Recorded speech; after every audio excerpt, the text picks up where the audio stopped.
Alright, looks like it's time. It's gonna be maybe a slightly different stream today. Because I haven't actually... Hi, Jen. I'm not working on anything too exciting today.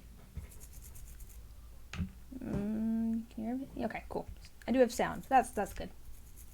I don't actually have face cam today either, just because I didn't want to drag all of my inking stuff downstairs, and that's where I have it set up so that I can have two different cameras going. So you just get to see what I'm working on today, and not my lovely visage.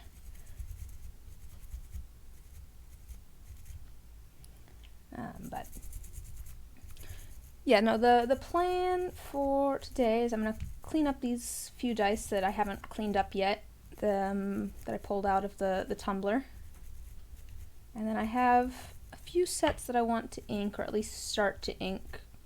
I don't know how long the stream will be, or if we'll even make it through all the sets or anything, but it should be pretty laid back.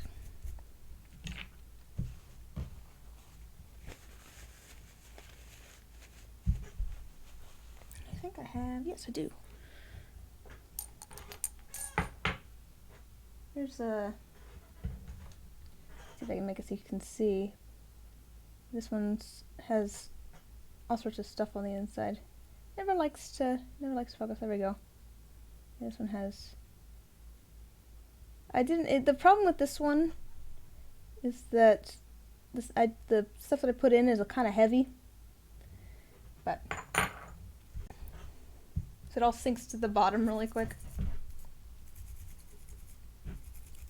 But it was just kind of an experiment, anyways, just to see, you know, if I could do something with like a liquid core.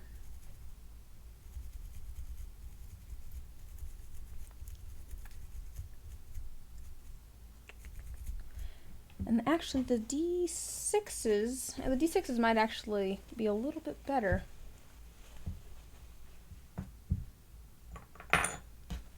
Not the D6s, the D10s. I know words. The D10s, that one I put all sorts of different like glitter and stuff in. The D10s, I'll see if I can show you in just a second. I'm just kind of cleaning out the numbers here. My very fancy way of cleaning the numbers and the faces of the dice. A toothbrush.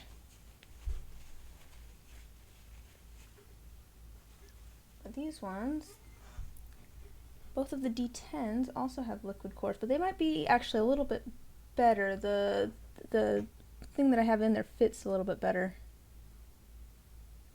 It's kind of hard to see on camera, but there's some sparkles there.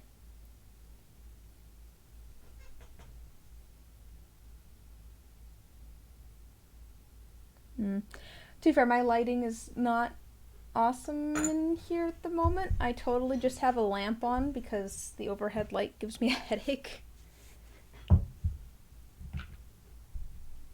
So you get to, I do have a thing over the lamp so that it's not like, you know, super harsh light, but it does mean that it's a little bit dark. It actually looks, I think, brighter on the screen than it does in real life.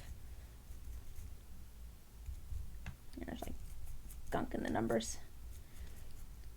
Just like sanding the dice, you know, all of that like dust, resin dust gets caught in the numbers, and then putting them in the polisher, you get some polish caught in the numbers. So this is just, I don't know, this is just a way that I found to get them cleaned up. Get them cleaned up before I ink them. I guess it's not a huge, you know, deal if they're perfectly clean before I ink them, but depending on what I want to do, and sometimes I don't ink dice too, sometimes they are better, you know, without any sort of color in the numbers, but depending on what I want to do, it can look better. Especially if I don't want to do like a darker color, and I don't want like all of that like white sediment underneath it. It just, you know, it doesn't, you can end up seeing it and it just looks uneven and that sort of stuff.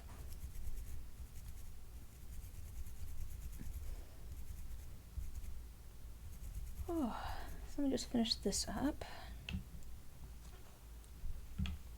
Yeah, I was debating working on embroidery tonight, that was my original plan. And then I was hanging out on Scryer's stream earlier, and she was inking dice, and I was like, I need to ink some dice.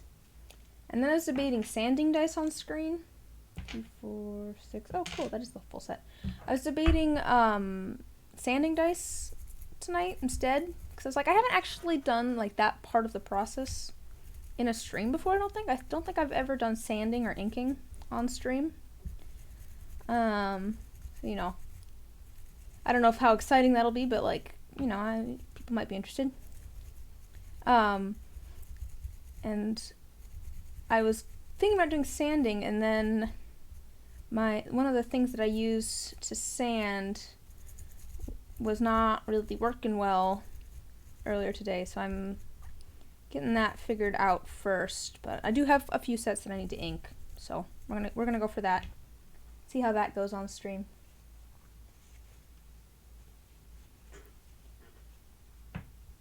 I just have a thing here to dry this off.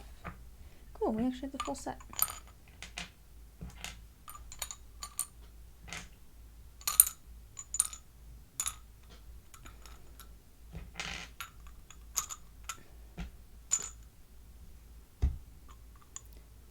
That's one that could actually get inked tonight too. I have a few sets that we might work on. Alright. I'm gonna pull these over just so I have them. I've got the ones with the like outside part of the onion. I've got a couple of commission sets that I need to do. We may or may not like get through all of these. This is actually quite a bit of time right here. Oh, we've got this one. But maybe people can give some input on what color some of these should be. Okay.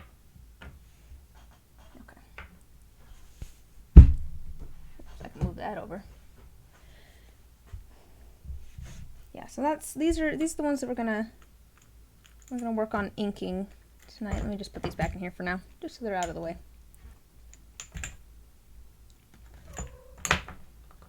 Hello, kitty cats. I have kitty cats here. Put these off to the side, so they're out of the way. Set those over there. We'll see if the cat gets mad because I'm setting them in one of the cat's normal sleeping spots.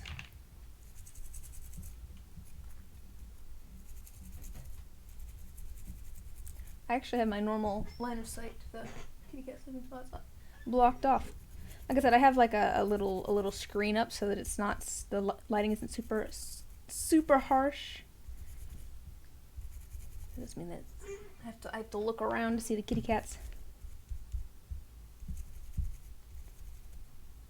They'll probably come over and want to see what I'm doing. I was trying to do some painting, not inking, but I was trying something out with like painting on the inside of the molds earlier today. I was doing that sitting up here watching YouTube videos while I did it. And I had a cat that was, I don't know, I think she was trying to step in my paint. Sure seemed like it. So we'll see if any of the cats decide to come join us. Whenever I get the paint out, they're suddenly interested in trying to step all over everything. I need another one of these.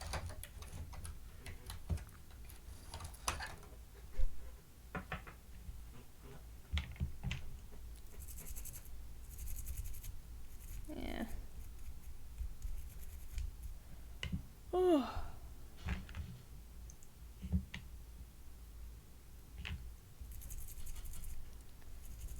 I was debating listening to music, so since I have I have this, set up differently. I have headphones up here. I was debating trying to like listen to music at the same time while streaming. But I decided that I don't think I'd be able to focus on actually streaming if I did that. This is yeah.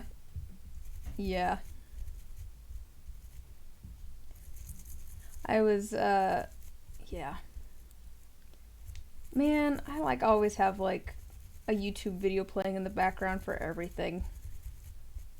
I've always got something going that I'm like listening to, half watching while I'm working on things. Was it yesterday? Day before yesterday? I was like kind of planning on like recording some stuff, and then I totally just decided not to because I wanted to watch YouTube videos while working on it. It's just like, I don't want to have to figure out sound. I'm just gonna work on this. I don't want to have to figure out. I don't want to like work on this without watching YouTube videos. And so I just straight up didn't record it. It's just like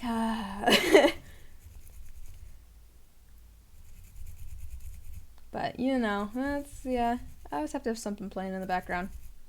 I guess maybe this stream is like that for some people. It's that thing playing in the background, which is kind of cool when I think about it. I don't watch as many, like, I've said this before too, I don't watch as many streams as I do like YouTube videos, because usually I'll have something on while I'm working on something else, and streams I think of as more of a social thing, so I want to be like chatting with people, and it just takes a lot more like effort, I guess, to, because I feel like there's more interaction. So I watch more YouTube videos where I don't have to interact with the media that I'm consuming.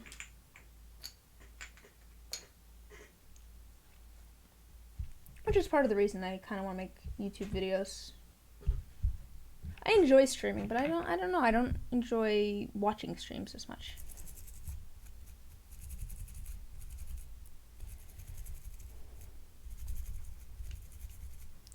Okay. I don't know, well, that was something too. I decided I was going to try recording some stuff for YouTube, and I realized very quickly into it that I am used to streaming now, because I was talking nonstop, and I was just like, I can cut parts out. I don't need to be talking nonstop. Like, I don't need to try and entertain people in these in-between parts where I am probably going to be cutting this out anyways. Why am I doing this? I'm just so used to, you know, streaming and just talking stream of consciousness. Oh, I hear a kitty cat with a toy. But talking nonstop, and it's just like, I need to remember that I don't need to do that because I can edit things. But, you know, hard habit to break, I guess. You get into the habit of one thing, and then suddenly you start trying to work on something else, and you're like, this is different. You have to actively think about it instead of just, you know, going with what you're used to.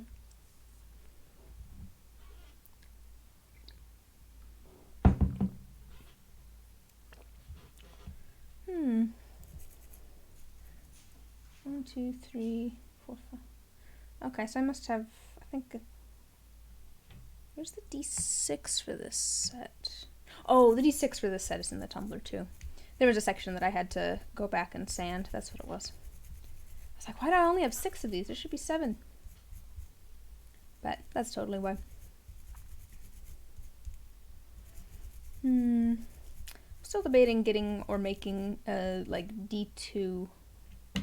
Like, I've seen those, like, I don't know, I feel like they're cool. I've seen people that have those where they have, like, the coin, like, that has, like, their logo and stuff on it. It's like, that'd probably be pretty cool. But, you know, at this point I'm still debating whether I want to try making my own masters from here on out, or if I want to order some more. Because they're spandy, and they're a lot of work. It's one of those things where I'm like, I'll do that eventually, because I don't actually want to put the time and effort in. Which seems to be a theme with me. But, this is why my username is Human Disaster. You have to take into account the disaster part of that. If anyone was wondering where that name came from. It's definitely a play on human disaster.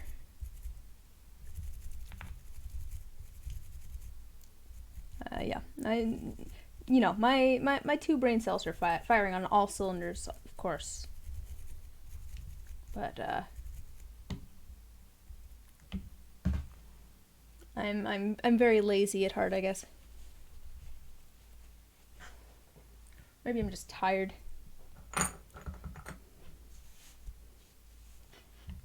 Alrighty. Almost done, I think. This one doesn't actually really need too much cleaning off. This one's matte. This one I decided to do matte, so not shiny. But the rest of this set is going to be shiny. That sounds weird, but this is like a little bonus die for a commission set. So I usually do those, you know, kind of different from the rest. It's just kind of, you know, whatever was left over. So it's just kind of sandy. I don't have, my lighting's not a good angle for this. But let me grab another container for this so that we can start putting together this set. I've started doing this. I used to put just all of the dice that were ready to be inked in the same box. And I've decided it's just much easier to, you know, divvy them up before they're inked, so I don't have to try and dig through the box to try and find the correct ones. Also, then I can, you know, pull out a set and be like, oh, there's only 6 here. Where's the 7th one? And keep track of what all I still need to do. Oops, I'm totally shaking the camera by brushing this and shaking the table. Take my elbows off the table. Take my elbows off the dinner table.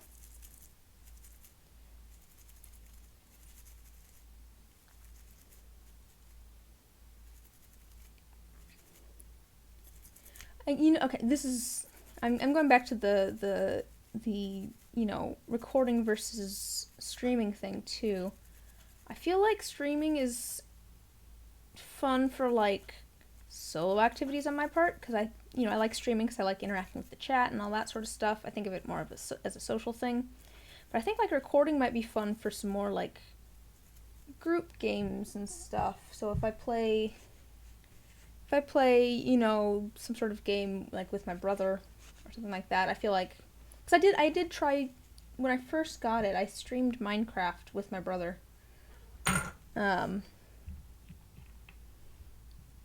But I don't know. It feels like I'm ignoring you guys when I do that. So it's just like, I feel like I'd rather stream just by myself for the most part, so I can actually interact with the chat. But I don't know, if I do some group stuff, it might be fun to try doing videos. Again, though, editing is my editing is my, what is folly? Achilles heel. And yeah, I don't know. I guess I'd get better at it if I did it more, but I just need to actually like do it. I need to make time for it, I guess. I don't know. Editing takes time. It's one of those things where it feels like I shouldn't have to do it. Like taking the time to actually like make a schedule and stuff too. Like I have to actually write it into my calendar to like sit down and work on my calendar, because like it's really important that I actually write things down in my calendar and plan out things, but at the same time it feels like I'm wasting time even though I know I'm not. I guess editing is one of those things where it's just like, I'm like, in my head I'm like, this is going to take a lot of time, and you know that's going to take a lot of time, and that's okay. But then, you know, at the same time, my brain's just like, this is way too much time. It shouldn't take you this much time. Sanding? I'm not actually sanding. I'm just cleaning these up after sanding, and I'm gonna work on inking some things. So we're gonna fill in the numbers. Also, hello, Bosun. How are you? We're gonna set this off to the side. Normally I'd go dump this out now, but I don't wanna leave you guys hanging. Let me set this over on the corner here. Alright. So So let me pull out. You're tired? Oh, I'm happy to see you too. Hopefully it's a sleepy tired and not a tired, but okay, so these are obviously not done yet.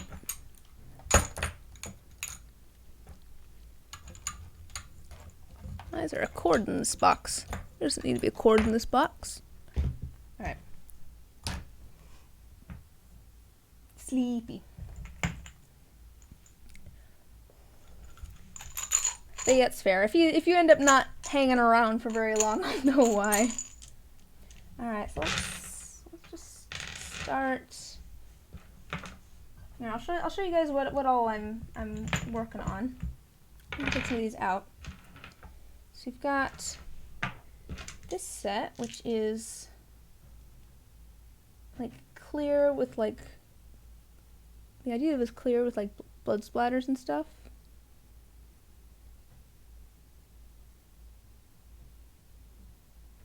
If it never wants to focus. There we go. It's clear with like blood splatters and stuff. I was thinking maybe like a dark sort of like a gunmetal gray sort of color for that, maybe. That was my idea anyway. That was my thought. And do like a barbarian dice or something like that. And let's see, I have this set of stone quote unquote dice. I think I showed these off before at one point. I'm gonna make the lighting's gonna get really harsh for a second here, but I'm gonna move it up so that hopefully, actually, is that better? I don't know, is that lighting better? But this way we might be able to actually see. Kind of got this sort of like stone sort of set. I might try and kind of match the gold in there. I don't know. I don't know. Is that lighting better? Is it easier to see now? Might be a little bit easier to see. It might blind me, but you know, that's fine. This is just another set of like beach dice. I already had these and I finally cleaned them up, but just they look even more blue, but there's some like gold and kind of greenish color in there too. And these I've done in white in the past, so we'll see if we even do those. Those ones aren't as exciting. I've done those before. Let's see if I can get them out.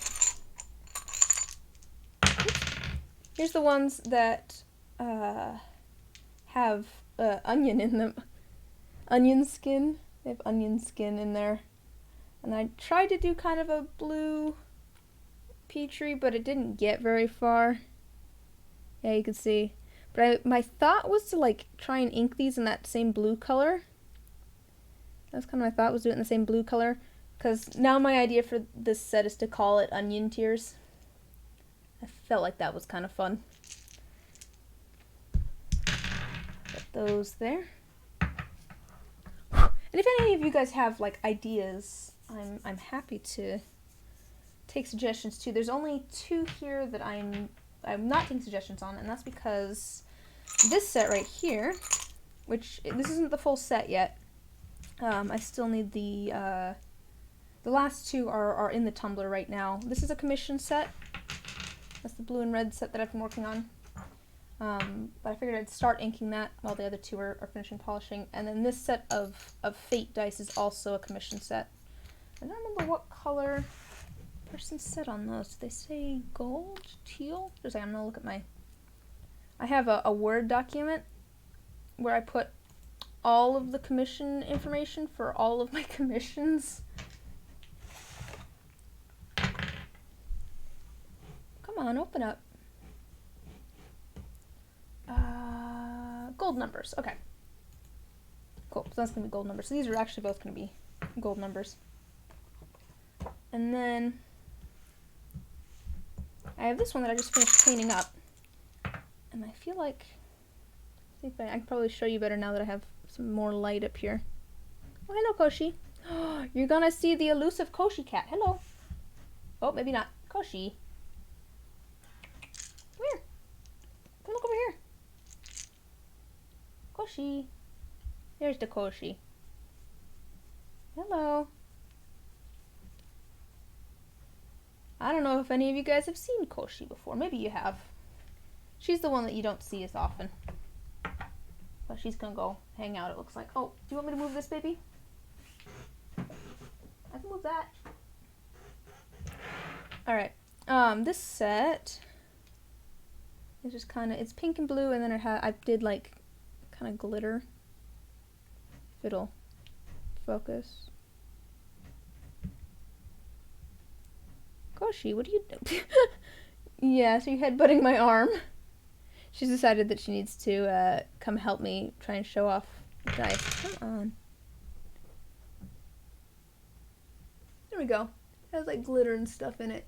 The thing is, the D20. Now I have cat hair everywhere. Alright. She's decided to go lay down in her box. No, actually she decided to go lay down in the cat bed. There's 2 boxes and a cat bed sitting on the table over here. Oh, weird. Let's see if I can get this so that you can see, but the very bottom, yeah, it's kind of hard to see. I should have done something that, like, made it so that things fell slower. Oops, I'm blocking the light. But it has all sorts of glitter in it that that moves around. I did like a liquid core. Didn't work out as well as I would have liked. The thing that I used for the liquid core is just a little bit too big because of the size of my numbers. My numbers are very deep. So it probably would have worked a little bit better if my numbers weren't as deep, but here, I'll show you, I'll see if I can show you the D10 probably better now. Because the D10, and the 2 D10s do actually have pretty good, ooh.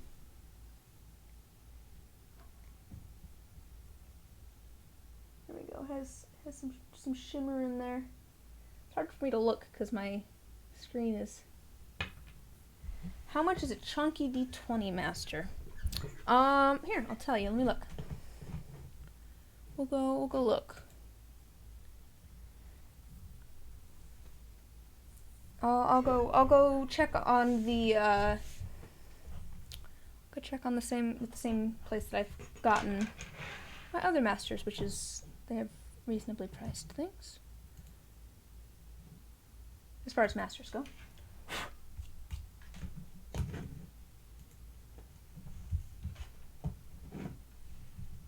What am I? So much cat hair and stuff over here.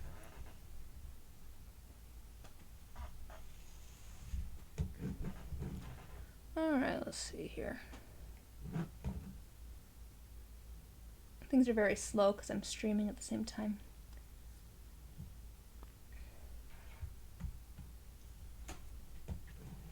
Let's see.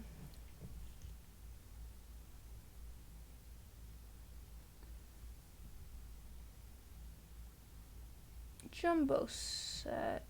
That's a full jumbo set. Do they have...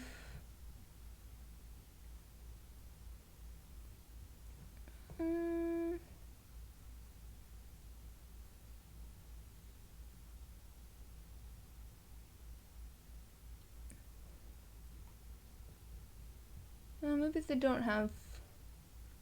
Well, maybe they don't have just the single D20.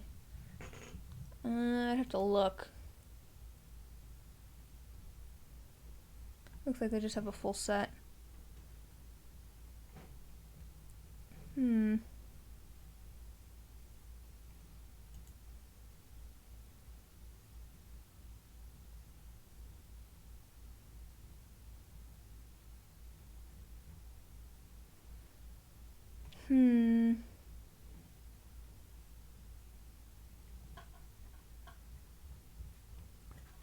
Well, for reference, a full set of jumbo dice masters is $150. So that's the full 7-piece set. From where I've gotten my masters before, which is reasonably priced for, comparatively. That's for a full set. Let me see if I can estimate here for you.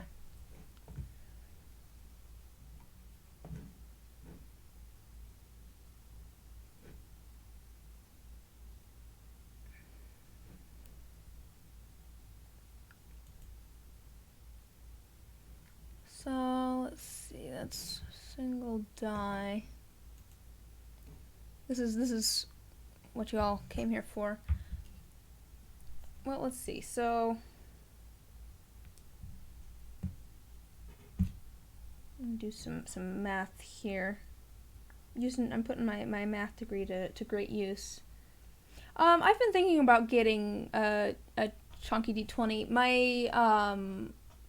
My hesitance at the moment is I'm debating whether I want to get myself a resin 3D printer and try printing my own, or if I want to actually reach out and get some different masters, like a big D20, a big D6, and a D2, probably. So I'm that's on my to-do list for this week, is to decide, look into resin 3D printers and also how much work that would be. It's kind of a price versus convenience versus versatility thing, because then I could print out other things to make molds of, like keycaps or some sort of other little thing, if I wanted to, if I got that. But I need to do some more research into it. At some point I'd like to get a chunky D20, though. I'd like to do some bigger sort of diorama type dice. I think that'd be really fun.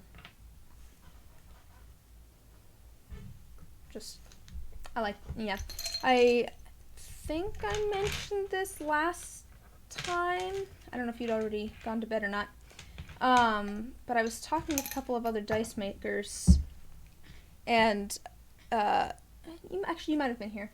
I was talking with a couple of other dice makers about what our individual styles were, because we obviously make very different dice, but it's kind of hard to say what your art style is, I guess. It's almost easier to look at someone else's art and say, this is what I see your art style being. And they both agreed that I do very thematic dice, or dice that are based on something else, which is very much true. After they said it, I'm like, oh yeah, this is very accurate. But in keeping with that, I want to do more. That was my original plan, was to do diorama dice. I thought that'd be really fun. So I'd like to maybe set up some big, a big D6 for doing some gelatinous cube dice. Big D20, I could do, I don't know, cool flower garden or something in it. There's lots of ideas. Okay, so gotta figure out what colors I want to do. Both of these are going to be having gold. Both of these commission sets. I kind of think these ones that have the butterfly glitter and stuff in them, I think these ones might be nice with gold, just because I have that little bit of gold foil on the top. So I might do those in gold as well. It's actually been, I feel a while since I've done just gold ink. And again, I'm open to other ideas. If people have other ideas for things we should ink these with. And then these are talking blue. What's this blue? Maybe this blue. Might be a little bit light. Might have a different blue. This one I was going to do in white. I think I'll do this one later. We'll worry about this one later.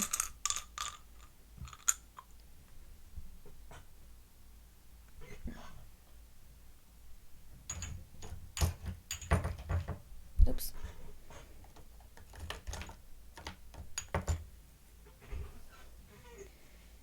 Okay.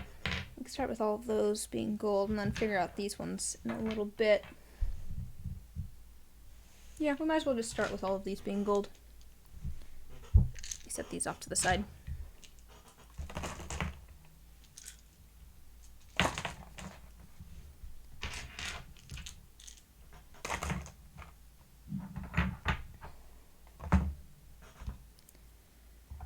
Oh, I need to figure out. Yeah. I feel a little overwhelmed with commissions at the moment. I think that part of that's just I have one that's marked as overdue, which is this one. And so once I get like feel like I'm caught up, it'll be a little bit better. But I do also have these 3 single D20s. I feel like this one might be good with gold as well, because it has kind of some gold sparkle in it. So let's do that one gold as well. So all of those are going to be gold. Gold, gold, gold. I do like gold. You can see you guys get to see my lovely paper towels here that I use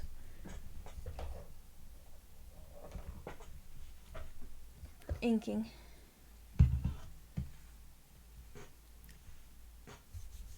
I don't know if anybody has used any resin 3D printers and has any recommendations. I am open to that at the moment too. Still trying to figure out what would be best. I started doing some research and I'm just like, I had so many tabs open in my browser, I'm just like, nope. And I just closed most of them. I'm like, I will worry about this later. This is too much right now. I don't know how I feel about the gold, but let's see here. No, actually the gold's pretty nice. There's the gold. It definitely shows up well, which is nice. I'm just going to double check that that's what they said.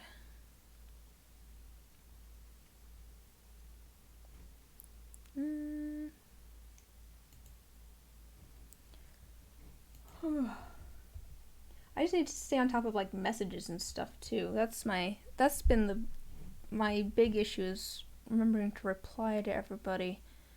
Where is this one? Is it this one? Gold. Yes, okay.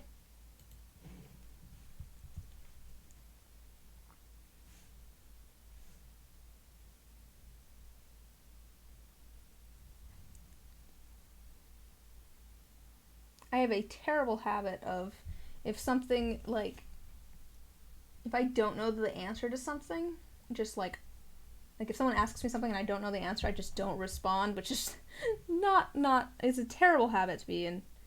Just like if I don't think about it, if they don't, if I can't see them, they can't see me, I guess. But I need to actually like do a good job of messaging people and being like, can I get some more information on this, or I will have to get back to you, instead of just freaking out about their message, I guess.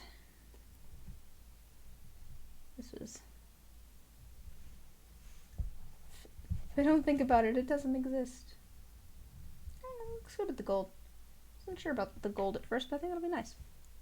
I say that as someone who like, at least I used to do like pretty much every set of dice with gold numbers. I've branched out a lot. When I first started doing dice, I did pretty much some sort of neutral, usually gold, for like all of the numbers. Maybe silver every once in a while, or a black or a white. I actually do colors now. I say as I'm doing a whole bunch of sets that are gonna have gold.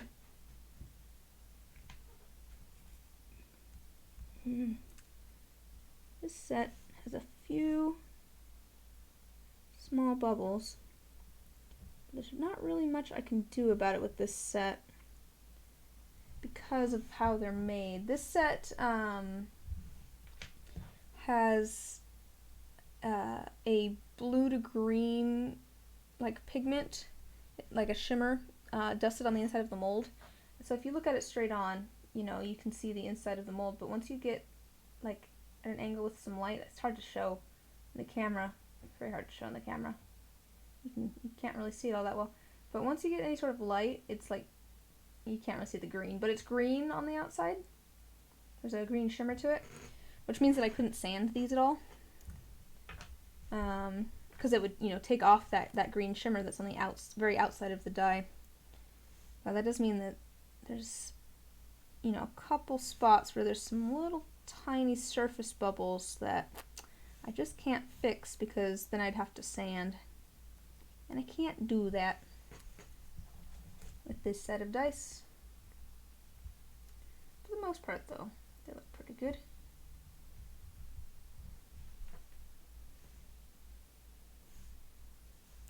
I do try to avoid having bubbles and stuff in my dice though. There's certain things where like my dice end up a little bit lower quality, but it's because of the design. This is one of those examples where I can't sand these because of the coating on the outside. Oh, I hear my brother. Because of the coating on the outside.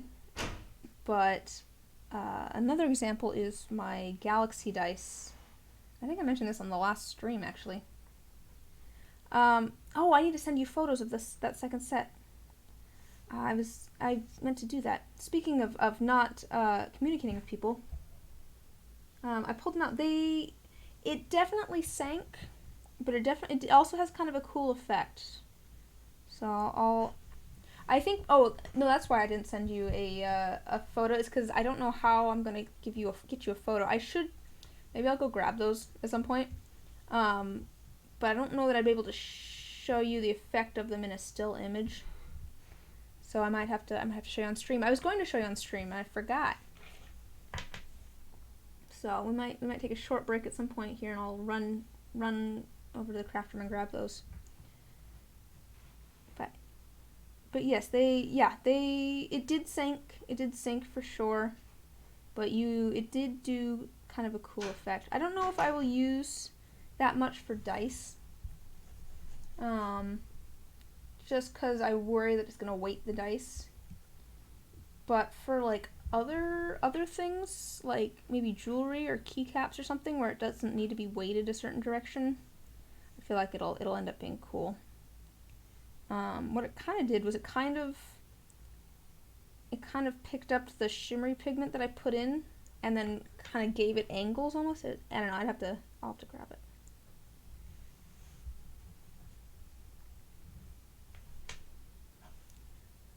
What was I saying before that? I don't remember what I was saying before that. It doesn't really matter, I suppose.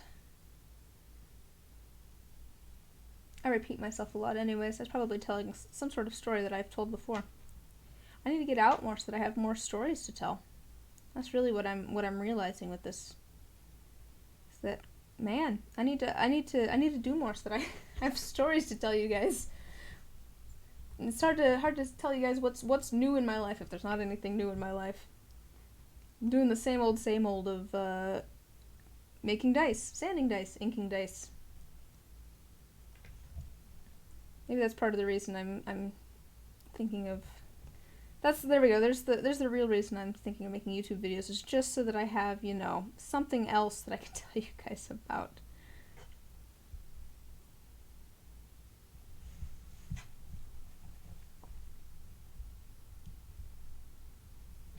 Alright, one more. Yeah, the gold's really grown on me for this set.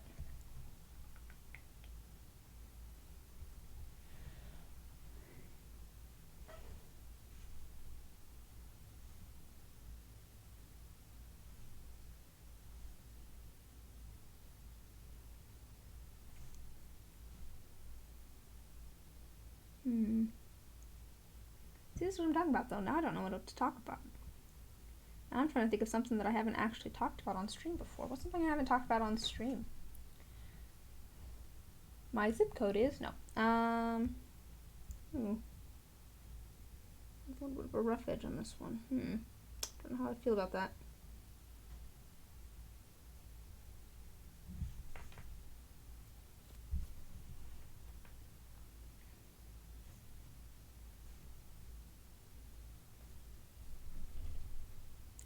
I'll see if I can try and figure out a way to... Oh, I might be able to send to you... Never mind.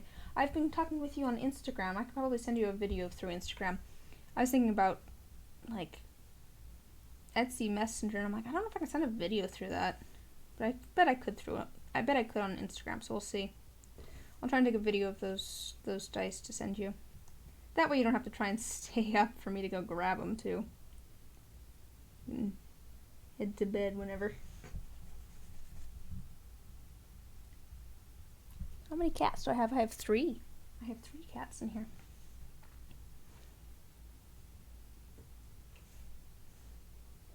And it seems to be... Hi, Knot. Wanna come cuddle? Nope, she's just turning around and going back to sleep, it looks like. I have so many sleeping spots for the cats in here. They like to sleep in here. There's like an armchair sort of chair behind me. I don't know if I'd call it an armchair, but it's like... Oh, wait. Let's see if I can show you. Fitz just decided to crawl into the cat bed with Koshi and decided that she needs a bath. Let's see if Yoki's giving her a bath. They're very sweet. Look at the babies. I think she's still passed out too.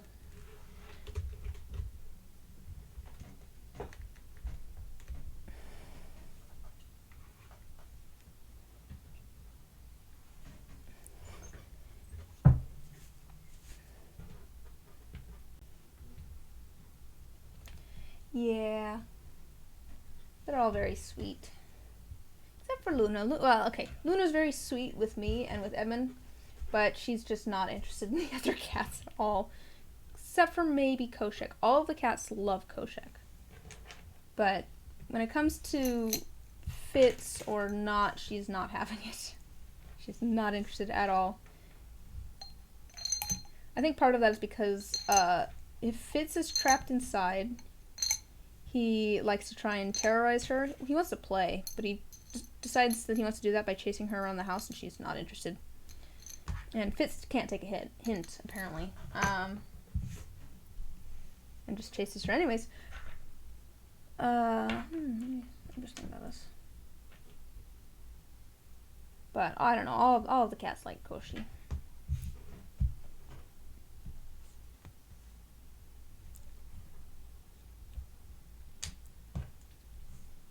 No, I had it the other morning, I think it was. I think it was the other morning. I had, it's been cold here, and I keep the house fairly cold. We got a bunch of snow. We got like a foot of snow, which, you know, is a lot for some places, not a lot for others, but it's been cold here. And so Luna came and crawled under the covers with me in the morning. She was just, you know, laying under there. And then Knot came along, and Knot does this thing where Knot loves to cuddle, and she doesn't care who it's with. Like, she doesn't care if it's another cat. She doesn't care if it's one of us. She just loves to cuddle. And so she came over, and I lifted up the blankets a little bit so that Knot could crawl under too. And Knot does this thing where, because the other cats don't really want to cuddle, like, you know, they're not really interested in cuddling with Knot. She'll wait until they're asleep and then very slowly start to like lay down on top of them. And she started doing that. I lifted up the covers and she started very slowly inching towards Luna. Luna was not asleep at the time, and Luna got very upset at this and stormed off. But you know, then Knot crawled under the covers, so I wasn't too worried about it. So I still had my built-in hot water bottle because it was cold. It was cold, guys. This is the nice thing about having 4 cats, 3 of which like to sleep on top of me, so that I lower heating bills. They're all nice and cozy.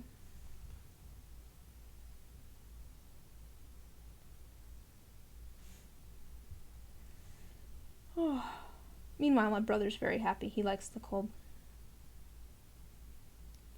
He went out and shoveled some snow earlier today, and I think he was probably just wearing like khakis and a t-shirt, which is what he always wears. He doesn't usually get cold, which I can't say the same.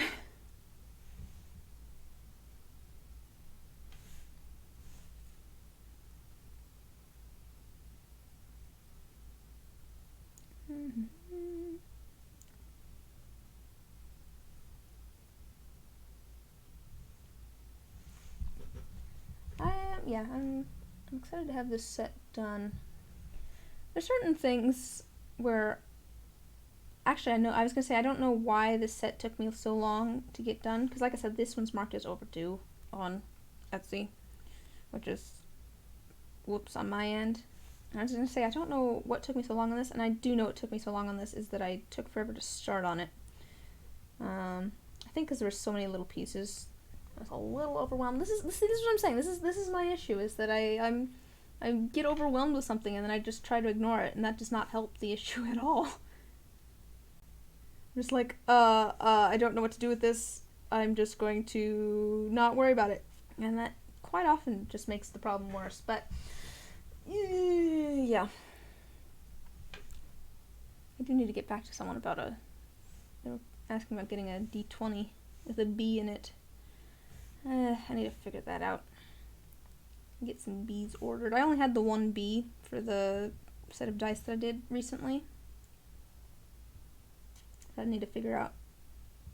I think I found a place to order them on Etsy that looks like it has good reviews. The snakeskin one's actually still in the tumbler. I did finally get that figured out, though. I'll show you. I took a picture of it, but it's the one with the snakeskin in it is down in the tumbler. Let me ink this one side and then I'll show you.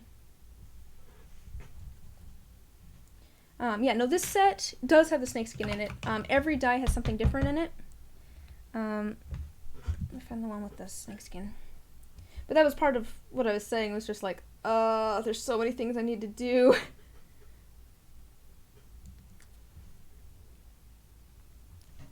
But I did finally come up with a plan for the snakeskin that worked out.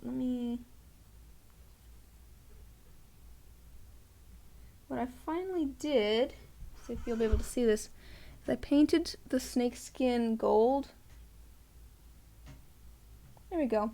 What I finally did is, as I straight up painted the snakeskin gold, made it a lot more visible. So that one's in the polisher right now, along with the D6, which has a couple of tiny chess pieces in it that I made out of polymer clay.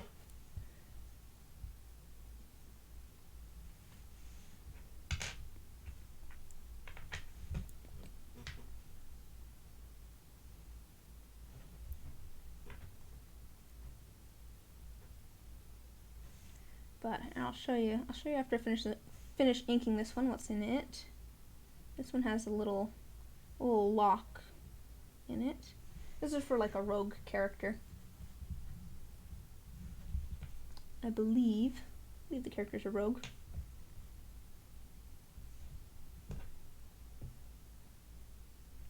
But I talked with the person and got some, ideas of what are some objects that would, kind of represent the character a little bit.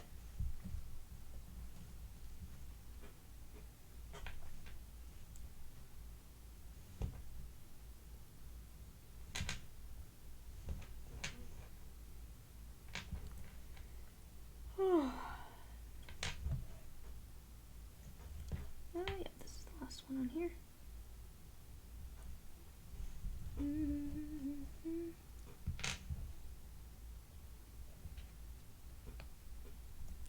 Alright, so the D8 here, let me see if I can get a good angle for this. There we go. This one has a little lock in it. Let's see if I can get it so you can see. It's very hard for me to, there we go, you can see the lock in there.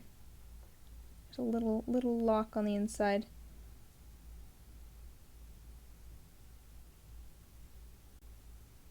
I tried to get that suspended in the middle as much as possible because it's metal. I think I did a pretty good job of actually getting it kind of suspended in the middle. Because, like I said, it's metal, so I wanted it to be weighted as well as possible. 8, 2,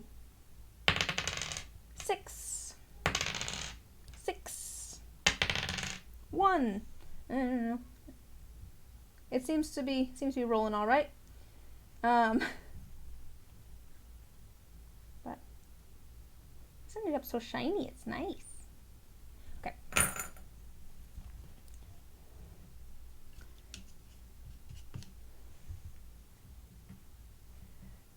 Man, I don't know. You never think of inking as taking so long, I feel like. Because I've already been streaming for an hour. I've only done, you know, a set of fate dice, and I guess I did some waffling. Oof! Good luck on your midterm.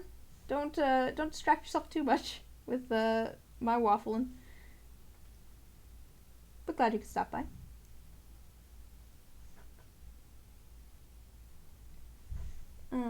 What was I saying? Guys, what are you doing?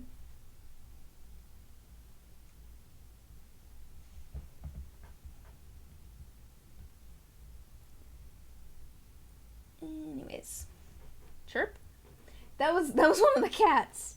That was one of the cats, I think, being too aggressive with giving a bath to the other one, and they were unhappy about it. It sounded like a very unhappy cat chirp. I don't know. I think Koshi's giving Pitts a bath now. Or possibly they're fighting. I'm not sure. I'm like, oh hey, you know, I could put my glasses on. That might help. Oh hey, I can see. What are you guys doing?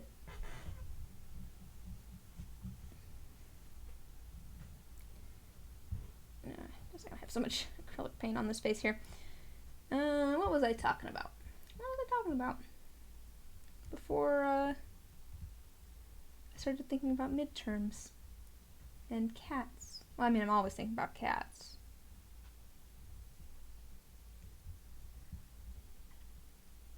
Oh, I think they're all cuddling.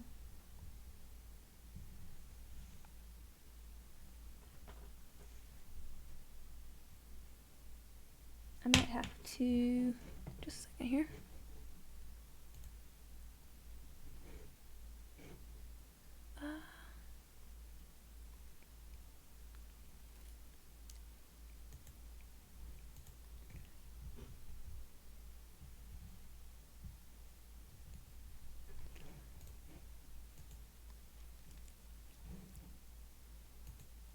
There we go. I wonder if that changed that.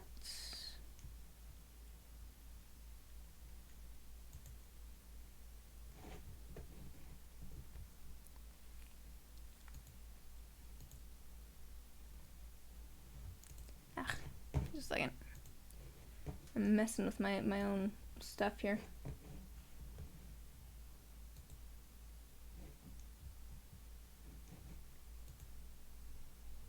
Did that add it? It did. Oh, it's time to stretch. But I did also just add cat cam as a thing here. Give me just a second here. Let me get this number filled in, so I don't end up with too much paint stuck to the sides. Even though I'm sure I'm gonna have a bunch now that I stopped to mess with things. And then we'll have our stretch break.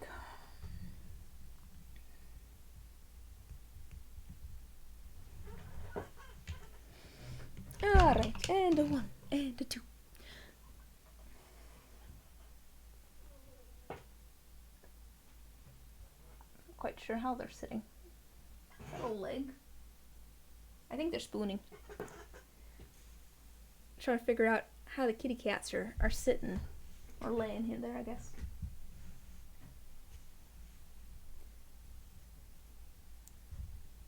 You hear one of the other cats like sleepily grumbling in the background.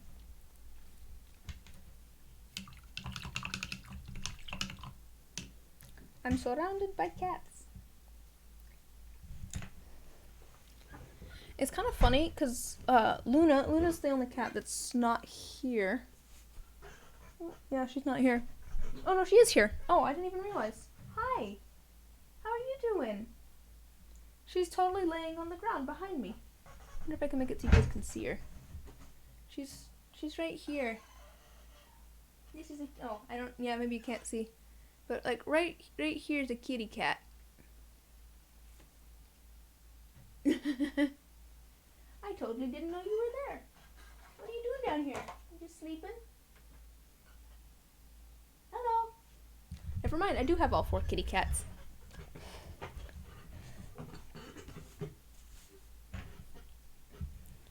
I was gonna say that she's not as interested in hanging out when I'm being loud and talking all the time, but apparently she is still interested in hanging out in here. See, this is what would happen in the craft room if I actually let them in all the time. They'd come and hang out. But to be fair, in the craft room they would cause more problems. They like to wreak havoc in the craft room because they like to explore because they're not usually allowed in there. There's lots of little things for them to get into and decide that they want them to be like their toys and or a snack or something. I had fits trying to crawl into my box of tiny bones the other day because I made the mistake of actually letting him in the craft room while I was working on something.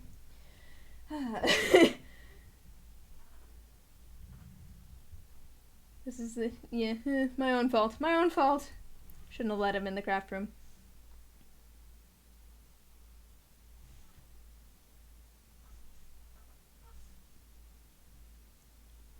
Alright.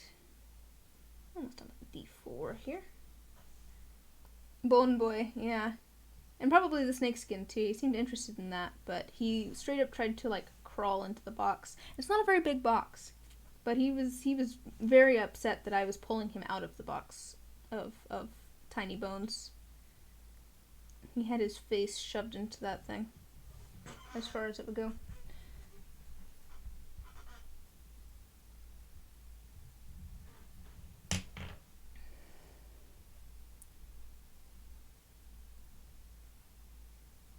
Here's the D4 that has a shell in it. If it'll... Then it wants to focus.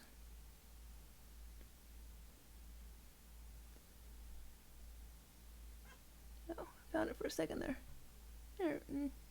Yep, has a seashell in it.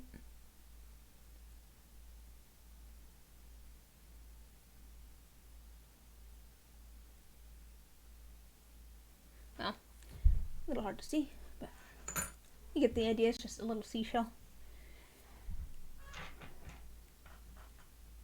This one was a little bit more work. I feel like I should probably do more of making things at this scale to get better at it, because at the moment I'm just like, I'm not great at making tiny things out of polymer clay. It's like I could definitely be better at this. I mean, there's a few that I'm definitely proud of. Like I did a dog for a set of dice. It went in the D20 and I'm like, this actually turned out pretty cute.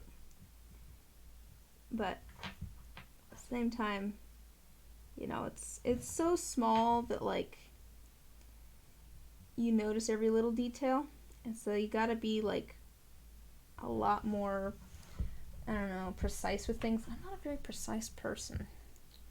I mean, I guess I am to a certain extent. Like there is a certain amount of precision that's required with like dice, you know. I mean, there definitely is. Like I said, when you're working at this small scale, you notice all the little tiny things, which is why it takes so long to like sand and polish dice.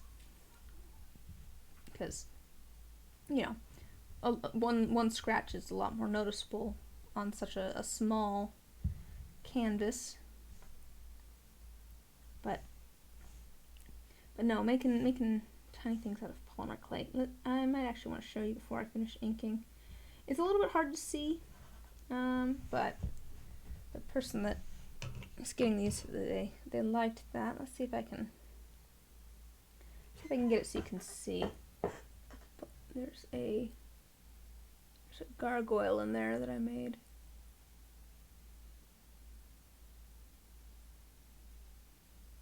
Kind of hard to. Yeah, he's maybe a little bit hard to see, but there's a gargoyle in there. And I'm kind of happy with how it turned out, but I'm also kind of like, bet I could have done better.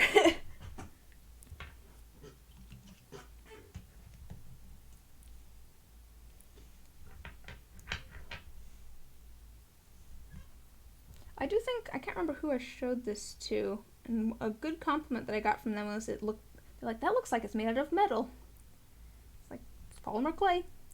And then I painted it a little bit, but just to kind of, you know, make some of those cracks and stuff a little bit, you know, darker, make it, you know, all the areas in between the wings and everything have a little bit more contrast and all that sort of stuff. But I added a little bit of kind of silver paint to some of the highlights.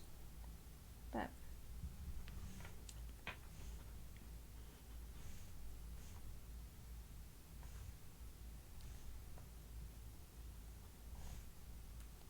I don't know, it's one of those things, I guess, where I guess I'm hopefully only going to be getting better.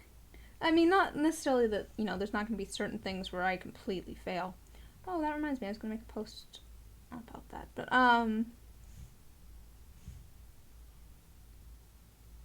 you know, that's overall, hopefully I'm getting better and better at well, making dice and whatever I'm doing for an extended period of time.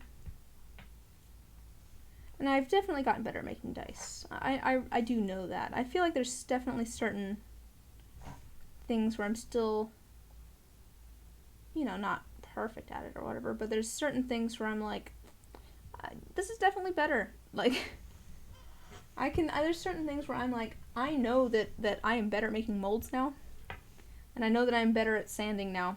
Because like looking back at some of my original dice, I'm like, this has a weird lip on it. And I don't have that issue anymore because I've gotten better at, you know, making molds, and I've you know, I've changed how I've done that so that things are, you know, sit a lot better in the molds and everything, which means that, you know, there's less work for me once I take them out of the molds, usually too.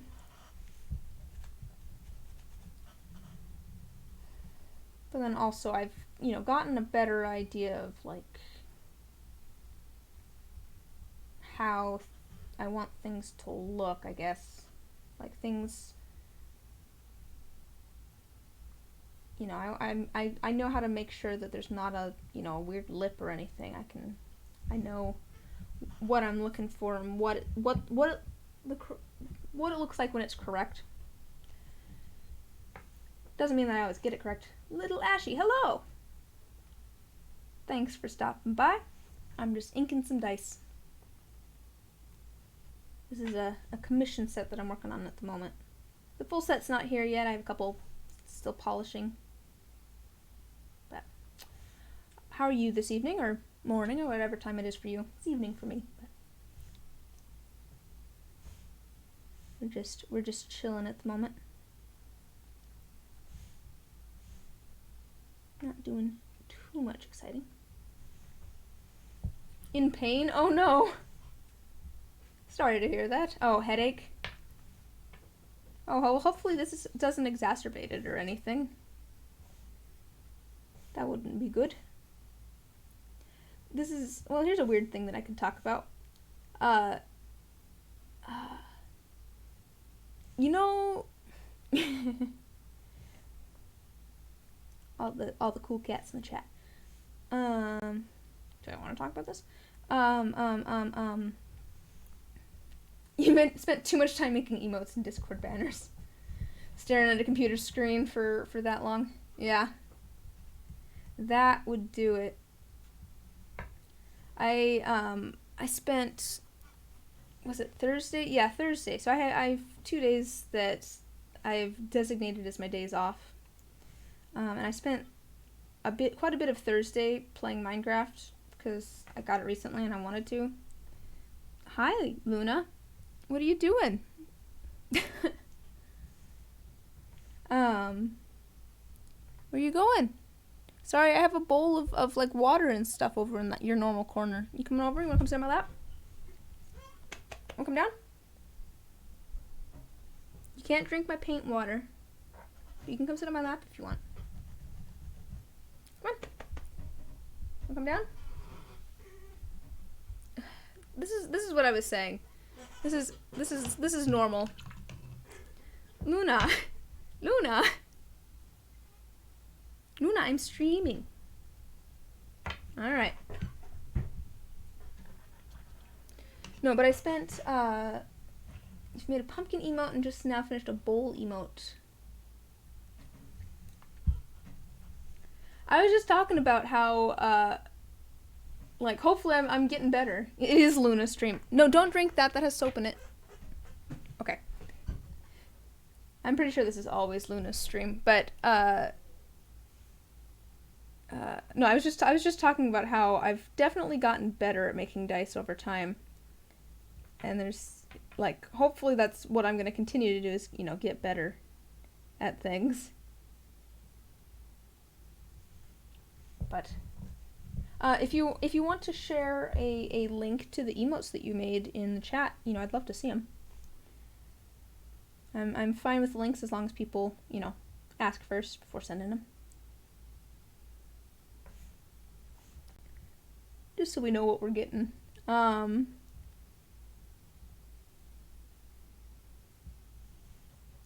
But you know, there's lots of folks here that like to draw and stuff, so I'm always excited to see what people are working on. Yeah, no pressure. But since you were talking about them, you know, now I'm curious. Are you making them for like your own channel, or are you making them for like a friend? I need to change my emote. I think I'm gonna change it to just like lore in big capital letters, because it seems like we end up talking about lore for different things quite often in my chat. People are always talking about characters that they're playing, or some world setting that they're working on. It's fairly common conversation topic. Either that or cat hair.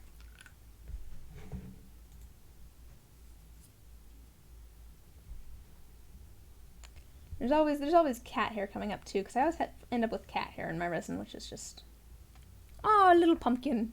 It's got little fangs. It looks like it's all ready for Halloween. Very cute. Let me go back to my thing. Alright, and little bowl. Just trying to experiment yourself. Okay, yeah, just trying to experiment and get better. Cool. That's exciting. I have no idea what I'm doing when it comes to digital art, so that's really cool that you're making stuff. And they're very cute.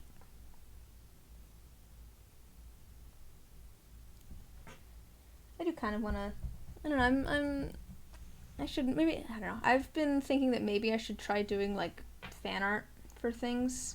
Not necessarily to even share with anybody, but just for me to, like, try to get better at drawing people and stuff, because you're stuck using your mouse and it's always so shaky. I was so surprised recently to find out how, like, surprisingly inexpensive drawing tablets are, some of them. Like, little pumpkin man. I was very surprised, because what was this one? This one was like, I think like 30 or 40 bucks. This one was only like 30 or 40 bucks, I think, which was a lot less expensive than I expected drawing tablets to be. I should use it more. I haven't done a ton with it, but it's one of those things where I just haven't gotten around to it. I'm always working on something. It's one of those things where it's not the thing that I'm ever working on. I have so many arts and crafts projects.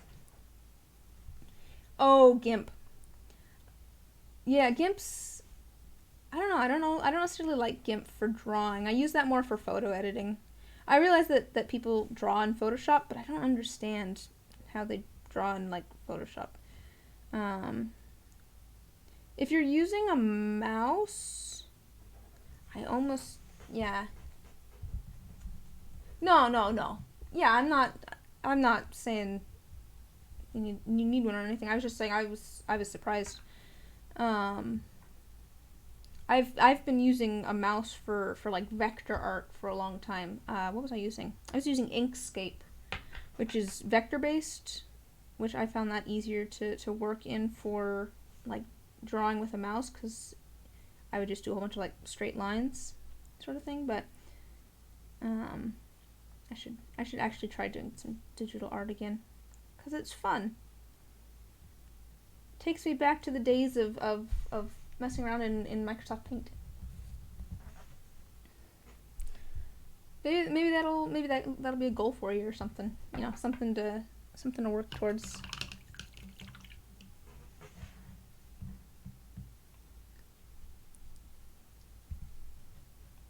But you've got time. And you've got, you know, time to get better at using a mouse too. Some people are really good at, you know, making artwork with just a computer mouse.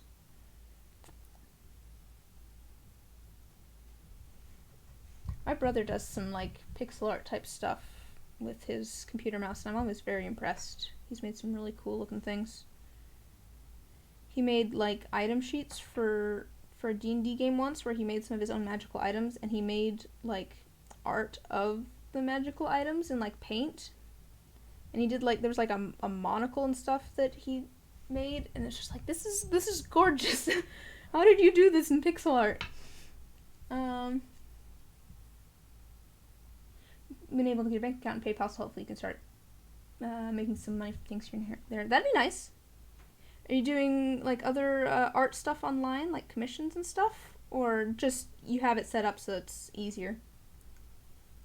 Things are weird in the world at the moment when it comes to work, I guess. That's how I ended up, you know, here making dice. Was that I've told this story on stream before, but I quit my job. I had like a desk job for like 5 or 6 years. Good job. Yeah, I'm not really. I don't do well on a desk job, but you know, I did it for 5 or 6 years, and then I quit my job to finish my degree because I had like 3 classes left, and I could not fit it in with my work schedule, and so I was stressed out anyways. I just quit my job and decided to go back to school for one more semester and just finish it.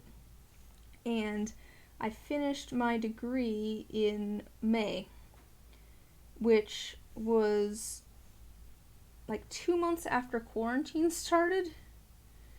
So things were a little weird, and I'm luckily in a position where I didn't have to go back to work right away. You know, I've been working for 5 years. I had some money saved up. Yeah, I'm very lucky to be in that position. So I was just like, I could try to like find work right now in the middle of a pandemic, but also I'm trying to, you know, help my grandparents out, so I don't really want to go be in contact with other people, that sort of stuff. And so I started doing, I wasn't actually initially planning on selling dice, but I did start making dice. It's something to do while I started figuring out work stuff, because I suddenly had some more time because I wasn't working and going to school at the same time. You have the donations things finally set up for Twitch. Hopefully you'll be able to make money on art commissions once you improve more and have pieces to show. That makes sense. What sort of stuff do you stream on Twitch? Do you do games and stuff?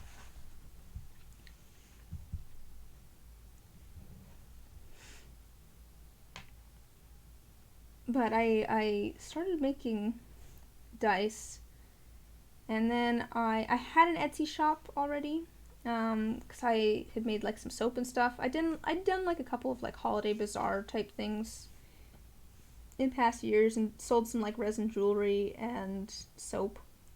It's been a long while since I've made soap, but soap's fun to make. And so I had an Etsy, but I didn't really sell anything on it. But I decided to put like a couple of sets of like a design of dice that I didn't even have the dice made. I had made like 1 or 2 sets, I think, and then I was just like, I could, make more of these fairly quickly. And so I, listed it, having like 5 sets of Galaxy dice available on my Etsy, and I sold like those 5 sets in the span of like 2 weeks or something. And I was just like, oh, I did not expect people to want any of these. And it just kind of snowballed from there. You want to stream your art, but Streamlabs won't pick up the programs. Oh, weird. Weird. You should be able to if you open like the program, stream some of King of Retail and Dead by Daylight. Oh, okay. I don't know what programs. It sounds like you were using GIMP, but in Streamlabs, at least in the like the app type version thing, the desktop thing, I think I can set it up so that I'm gonna do something funky here. I can set up window capture or display capture. So you can either like open the window of what you want to capture and like then add a source and do window capture and select that window, or do like display capture and it should show your whole monitor, I think. Weird. Don't know why that wouldn't work. But that's fair. But that's fun though. I don't know what King of Retail is. I've heard of Dead by Daylight. I don't play a lot of video games. If you run into any issues, I'm happy to try and help troubleshoot. My desk job, as it were, was as tech support, amusingly. I'm not a very techie person. It's almost ironic how uninterested I am in technology, but I did work IT for 5 or 6 years.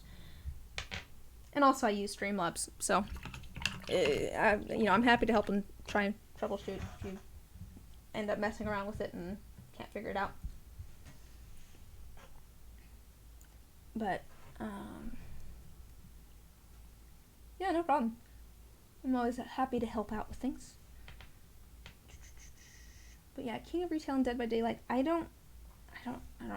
heard of Dead by Daylight, and I don't know if I've heard of King of Retail. But like I said, I don't play a lot of video games. Like growing up, I did play like some MMOs and stuff because my parents played MMOs together. So like EverQuest and World of Warcraft, and that sort of stuff. And I grew up playing like puzzle game. It's a small game. Oh, okay. And I grew up playing like some puzzle games. We had like a PS2, and I remember there was a Looney Tunes. Was it Looney Tunes? Yeah, it was Looney Tunes. There was a Looney Tunes racing game on PS2. I always loved that game. I still have it somewhere. And I like puzzle games. I remember playing like Professor Layton games on my DS. I had like a DS as a kid.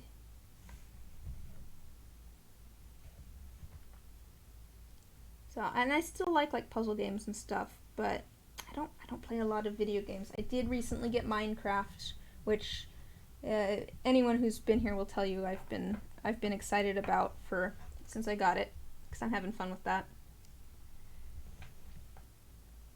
And I realize that I'm very late to the game on that one. My brother's had it since it like came out.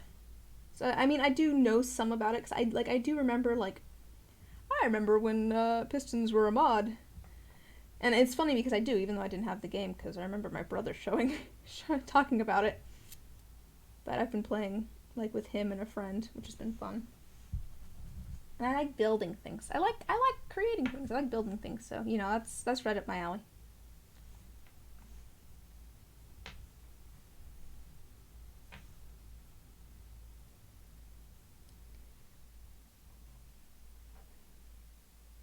But that's fun though. It's kind of fun to play some of those smaller games and just some of the ones that maybe people don't know as much about. I don't know, some of that's fun just to have something kind of new. Just realized you need to finish making your Twitch Discord. If you need to head out and do that, don't feel like you have to stick around if you're busy. I was debating setting up a Discord. Oh, I was going to set up a Discord, wasn't I? I don't use Discord all that much. My problem is that I always forget to I always forget to use Discord. I just use it for calling people while I'm, working on them with something. I don't really use it all that much.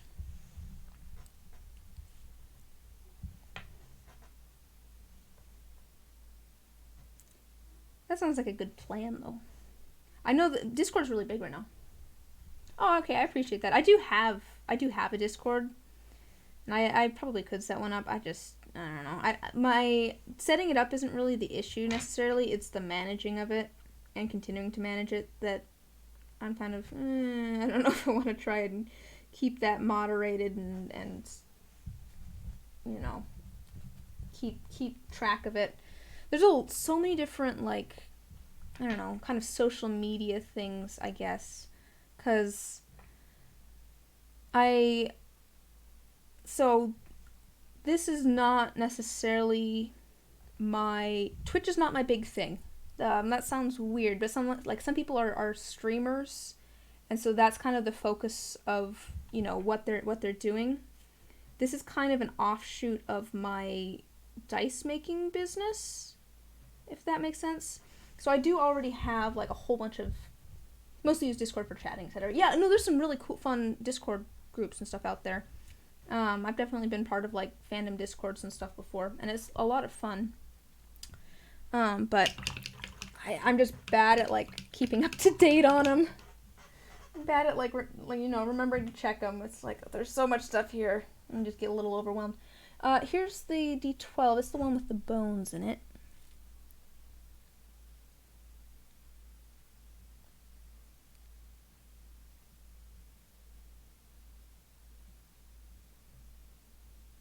Has bones. I kind of tried to make it look like they're floating a little bit. Oh, you can see look at that vertebrae. That's kind of cool. Well, there's that one all done.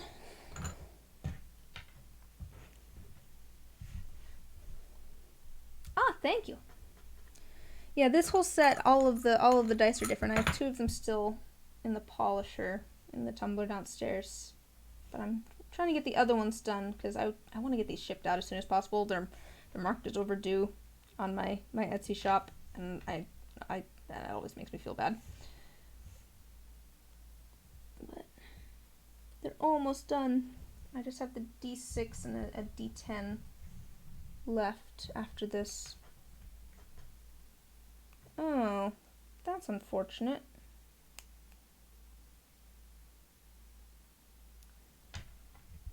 This has a spot that needs sanded. We're taking a very short break because I need to throw this in the tumbler tonight. There's a spot I just noticed on one of the faces. Let's see if I can show you. If you look at this face, it's hard to see, but there's kind of a bump. Right. It's kind of hard to see.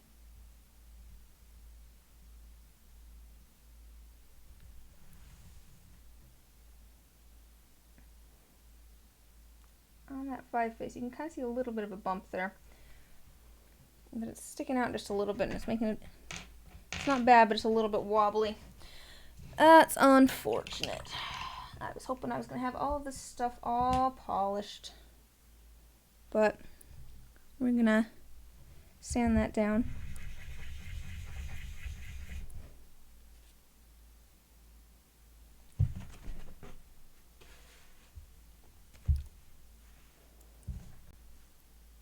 Welp. How unfortunate.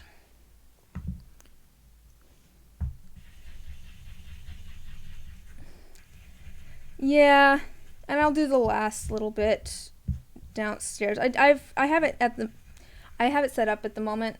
Not set up, but my current process is to do the first 3 zonas, and then I throw it into the tumbler with some polishing stuff. Alright, that's flat now. Unfortunate. Problem is that it then takes forever to polish, but yeah. That's okay. Put that off the side. Let me drink out of the correct cup. And not my paint water. That's probably a good plan. I definitely try to stick my brush in my mug every once in a while, and I have to actively be like, that is the wrong thing, Liz. Don't. Stop. Ah. But yeah, I'll do the last zone. And I'd love to see photos. Yeah.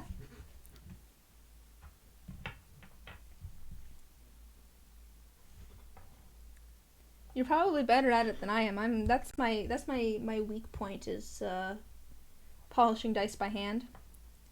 Like the tumbler has been a lifesaver because I'm very bad at polishing by hand. That's what I was going to talk about earlier, was that certain sets of dice end up, the quality is not necessarily as high as other sets of dice, but it's because of the design. One of those is on the Galaxy dice that I have, and that's because I have to polish those by hand. Because I can't throw them in the tumbler, because if I throw them in the tumbler, the holographic glitter on the outside kind of wears off and it's no longer holographic. So I have to sand and polish those by hand. I don't know, the dice always like feel and look so much better when they've gone through the tumbler that I have.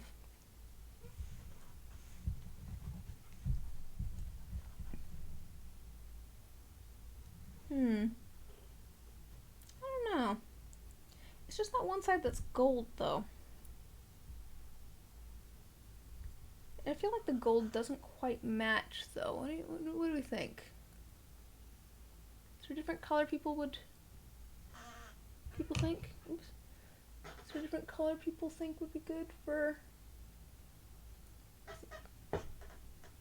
this dye?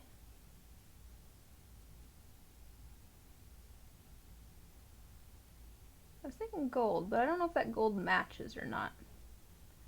What do people think? What color should I make the numbers on this?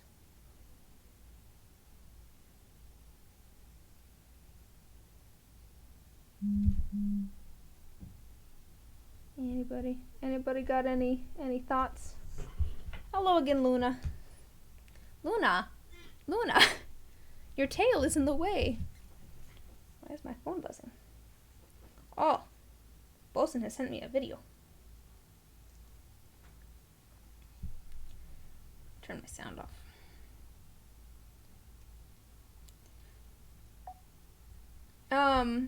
What did I say? Oh, I was wondering what color should I make the numbers on this? I was thinking gold. You can kind of see by the gold there, but I feel like maybe that gold doesn't quite match.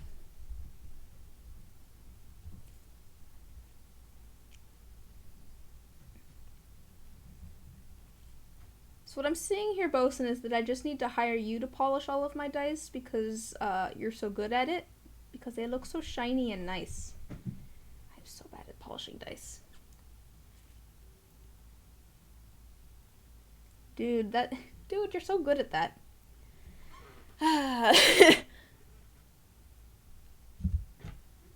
But yeah, no, I'm just trying to figure out. Like I said, I was thinking gold, but I don't know if that matches. So if people have ideas, you love polishing dice, man, you need to. We'll work. You'll make us food. That works for me. I was gonna say that you should, and this is actually only somewhat of a, I don't know, joke. You should talk to Scryer Bosun, because I know that she hates polishing dice. And so if you're good at it, she might actually be willing to hire you to polish her dice.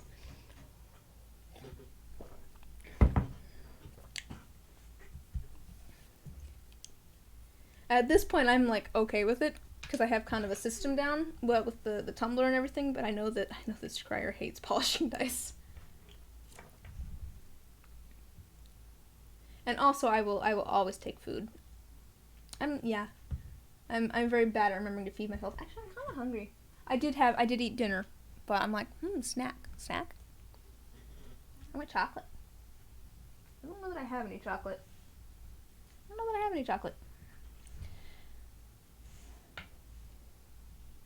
We'll move on to these while I think on that one. Because I do think that gold would be good for those.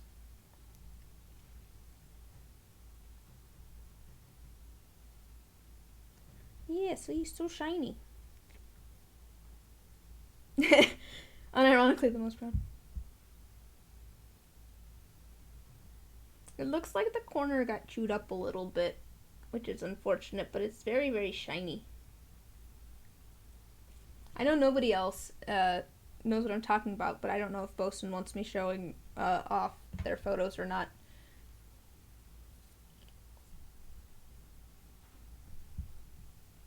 I'm just getting Instagram notifications.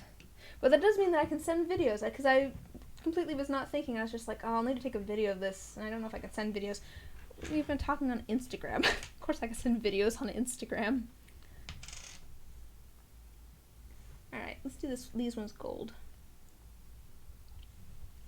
But yes, I am still looking for ideas for colors for this one. Ooh, I think these will be nice and gold though.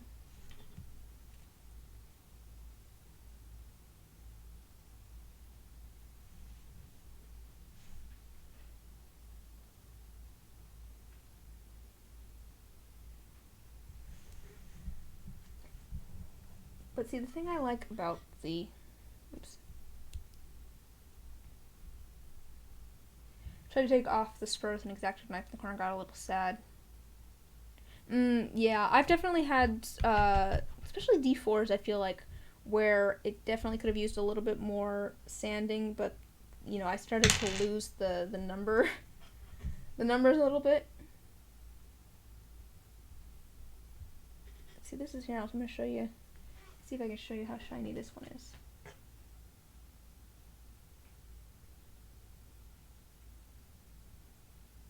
If I'll find it. But this is with the Igtron stream. This is with the tumbler though. But it makes them so shiny, guys. So shiny and smooth. Alright, let me just touch that up a little bit. Let's see, that's assisted with that's aided.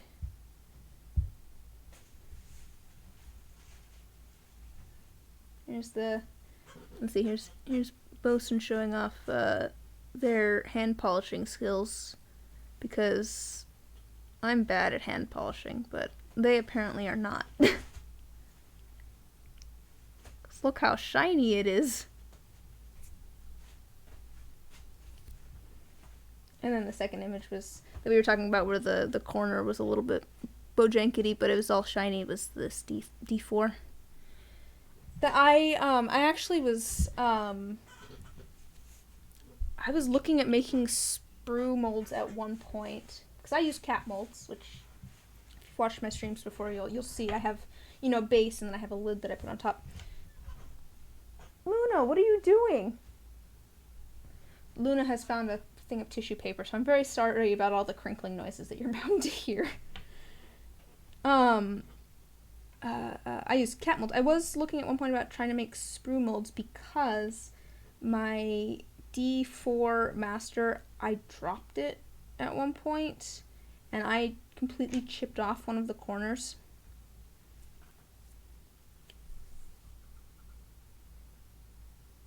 30 seconds per side on pink, 20 on the next one down, and then go hard on the last one until you're happy. I think I have the pressure off is my issue. I think part of it, to be fair, my original masters I got very, very shiny, and I think it's because I took a long time on those. I did like 100 circles for each zona. My masters, I did also spend like 8 hours polishing my masters, but that's a different story. I think I have, I don't know, I feel like, I don't know, there's like certain pressure and stuff that you're supposed to use, and I just don't have that down.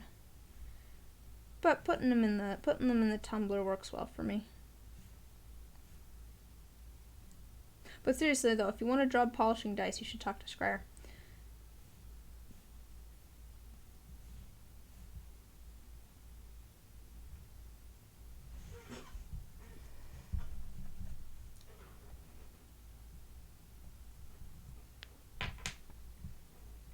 But I will defer to your wisdom on polishing dice, because, whew, I'm good at that.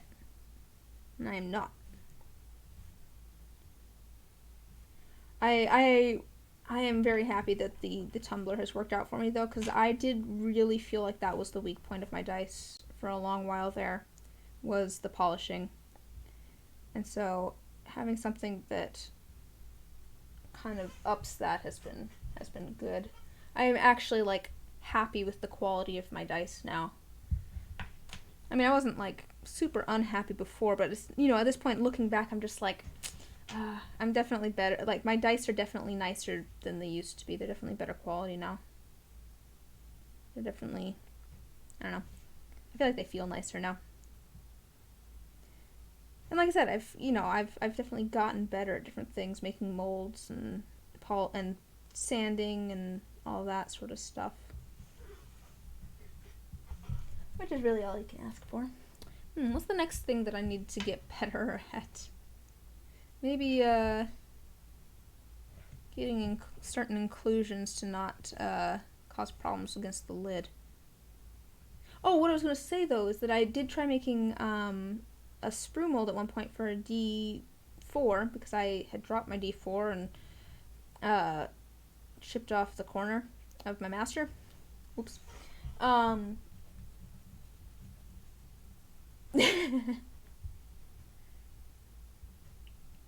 get that. It's one of those, I don't mind sanding dice, because it's kind of nice to just put on, like I said, I'm always watching YouTube videos and stuff. It's kind of nice to just put on, like, a YouTube video or a podcast or something and just have, like, a kind of mindless task to work on. I think I like the gold. I definitely like the gold for this set. Let's see if it'll focus.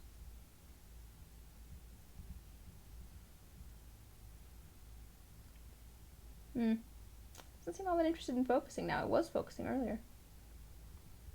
Come on.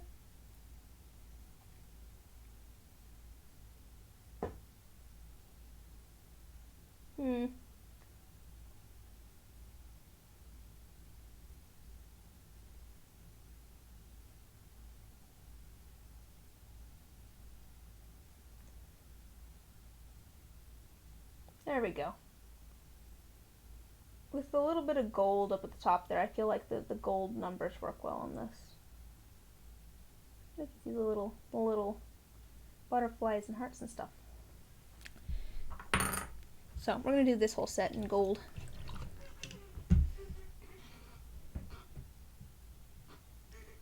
I'm ever so slowly adding to my collection of miscellaneous raw and random dice. I've been here's a random thing. I'm gonna show you some things that I inked. I'll get back to that in just a second. I'll show you some things that I inked the other day. This is my box of things that are done. I finally went and inked a whole bunch of D4s because I needed some to send along. I send like a bonus D4 with all of my orders. And I use these as just kind of dump molds. So like if I have a little bit of extra resin from different things, I'll just pour it into this mold. And I went and inked a whole bunch of random ones the other day. There is no pressure to buy anything from me, Bosun. At the very least, you give me good ideas of things to sell, even if you never buy them. But, where was I going with this? I'm trying to remember where I was going with these D4s. Oh, yes, I use those as dump molds. So when I have, a little bit of extra resin, and I usually have a little bit of extra resin, just because I'd rather have a little bit extra than a little bit too little when I'm making dice. I'll dump it into those molds. I've also now started doing that with other random dice, and then I've been adding those to my box of miscellaneous dice, which then fall into the under the mystery raw dice that I have in my shop. Which, I can show you some of the sets that I have set to the side already, but they're subject to change. I'm Is my cat meowing to be let out? Oh. Koshi, why are you... What do you see outside? That thunking that you hear off to the side is Koshi's tail whacking against a box. She's acting very... What are you looking at? She's not usually very frisky. What's out there? What's out there? Are you just looking at the snow? Oh my. The cats are getting restless. Hi, Luna.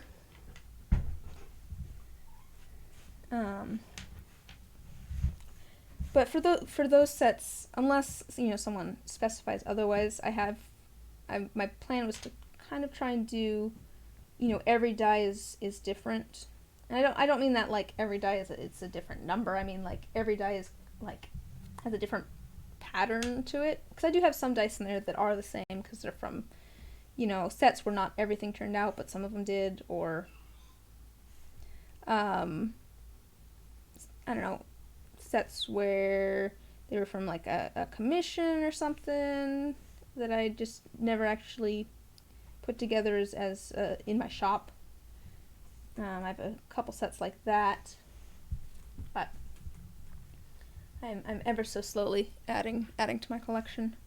I have quite a few. I also I made a list for myself, which might sound weird, of like which kind of colors I could use of like which styles of dice I could use in which color to try and even things out a little bit, because I went through and was like, okay, here's all of the red ones, here's all the red D20s, D12s, all that, here's all the orange, and I went through like all of the colors and did that with all of those dice just to be like, what do I have the most of, what do I have the least of, if I have extra resin, what color and which die should I make? And I made myself like a little list that I then texted to myself so I can look it up at quick notice.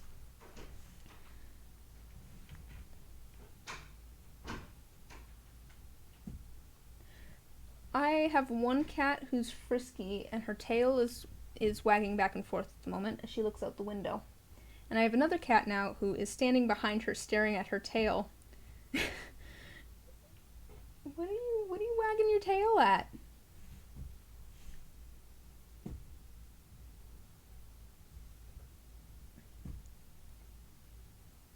I swear, this is like the first time I've seen her do this. I mean, I've seen her frisky before, but she's just laying there and wagging her tail like she's frisky.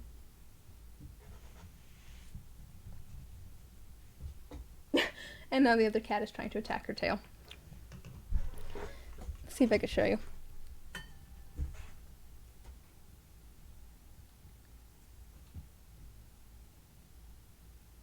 There we go. Oh, she caught it. I'm actually impressed.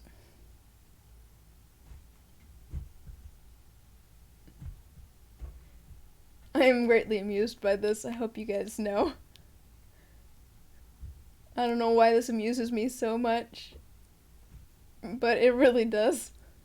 I'm wondering when Koshi's gonna notice that someone's attacking her tail.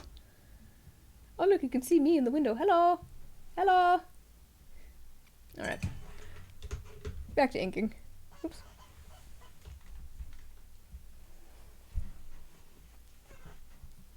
But I'll leave you with the knowledge that that's what's going off in the corner over there. I don't think I even showed you Fitz, who's just looking at me like, what's going on? Yeah, I've got all three over there. And then there's another one behind me who's sleeping in the chair. You can see my messy office. There's all four of them hanging out in the office with me.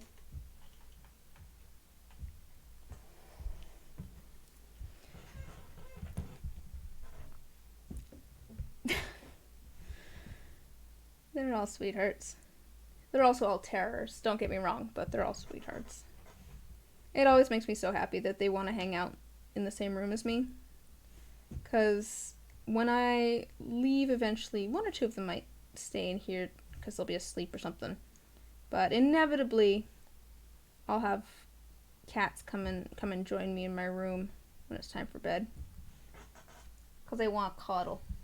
Oh, Stretch! See, I don't even have to add cat cam as an option. I did. I don't even have to add cat cam as an option. You guys automatically get cat cam when my cats start being cute. Because my cats are always cute.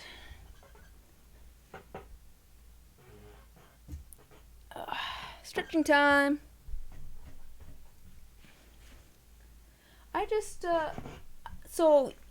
realized, so I have it so that, you know, the chat shows up on the screen. And that's because when I save these videos, I save them to YouTube and it does not, you know, save the chat. And so that way I have some sort of context for what I'm talking about, and two, if I ever, you know, well, if I post the video and someone else watches it, or if I watch it back for some reason. I do watch back some of the videos sometimes when I am trying to remember how I did certain things. This thing's been a great log of, how did I make that set of dice? Pretty sure I made it on camera. We're gonna go look. But, I just realized that it shows what is said. It doesn't actually show that, like, Bosun redeemed Stretch. So even, you know, it might be a little bit confusing in the future if people are just like, why is she stretching randomly? Why does she keep talking about stretching? Because it doesn't actually say that. But yes, you do get free cat cam. Complimentary cat cam with every Twitch follow. And you get cat cam, and you get cat cam.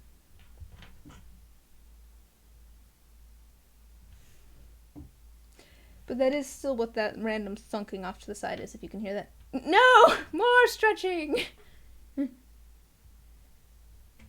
Well, you heard him. Time to stretch. Oh. But good, maybe I'll stand up for a second. I'm not at a standing desk. You guys just get to see my yellow corduroy pants slightly out of frame. The bottom of my sweater. Oh.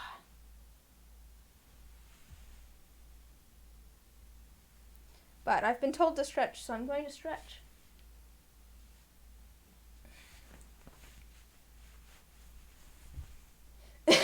You can't crack your backs. You need me to do it for you. Well, let me see if I can crack my back. There's just the single crack. It's not cracking. It just ain't cracking, dudes. Just ain't cracking. Okay. I totally let that sit with paint on it for way too long, and now it's all painted on the face. Okay.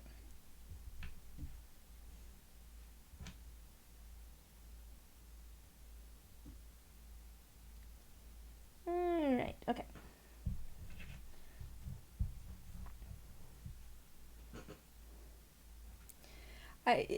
See, at this point, I am so used to there being random noises in my house from the cats.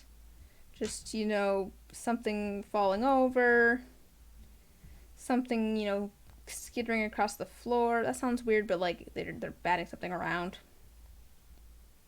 That, I don't even, like, think about it. And now I'm just like, oh yes, there is a thumping noise going on over there while a cat's tail hits a box repeatedly. I wonder if people can hear that. Normally I wouldn't even think about it. To be fair, normally I'd probably be wearing headphones. Because I'd be watching YouTube videos. Because I'm always watching YouTube videos.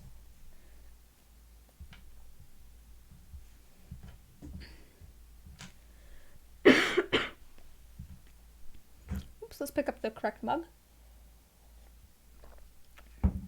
And not my paint water. That seems like a poor decision to try and drink my paint water. I actually have to keep I used to keep my paint water here on the table. I have all my paints and stuff. This table's a mess. I switched from a little desk to a larger table because it was available. I had it. So that I had, you know, some more room. Partially so that I had more room for the cats. Because the cats always wanted to hang out on my desk, look out the window and everything. But I have like all of the paints, not all of my paints, but the ones that I use the most often, off to the side here, which I can show you in just a moment. I'll pull them over. But where was I going with this? Oh, I used to keep this paint water. Which one was I painting? It was 8. I used to keep this on the table over by the paints over here. And I had to stop doing that because Koshi especially kept trying to drink it. And she was like adamant that she'd be allowed to drink it. Like I started like putting these on top of it, so like that, so that, you know, she wouldn't stick her face in it, and she would just like walk over and like knock these off and try to drink it still. So now I have to put it up on the shelf so that Koshi doesn't try to drink paint water. I have some interesting cats that try to eat things that they really shouldn't. It's kind of a running joke at my house, to be fair, that so Koshi's kind of weirdly proportioned. She's kind of like very thin limbs and then like a very like chunky body. And it's not like, she's not like super fat or anything. She's just very dense. And I don't know. It's just like, she's just like very like, yeah, she's just very dense. And so doesn't look very big, but she's like surprisingly heavy. And the running joke in my house is that it's all the ball bearings she keeps eating, because at least when she was younger, if there was a piece of plastic or metal anywhere, she was trying to eat it.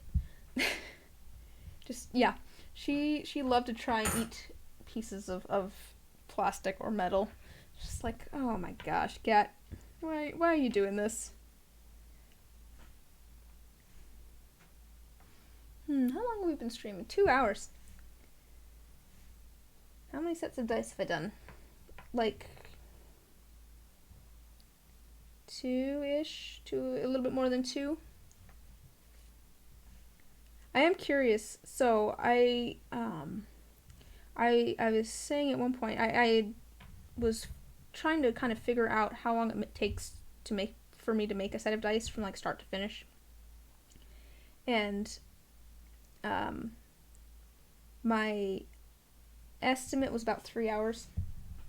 And that's because in a 2.5 hour stream, I could make about 3 sets of dice, like pour them.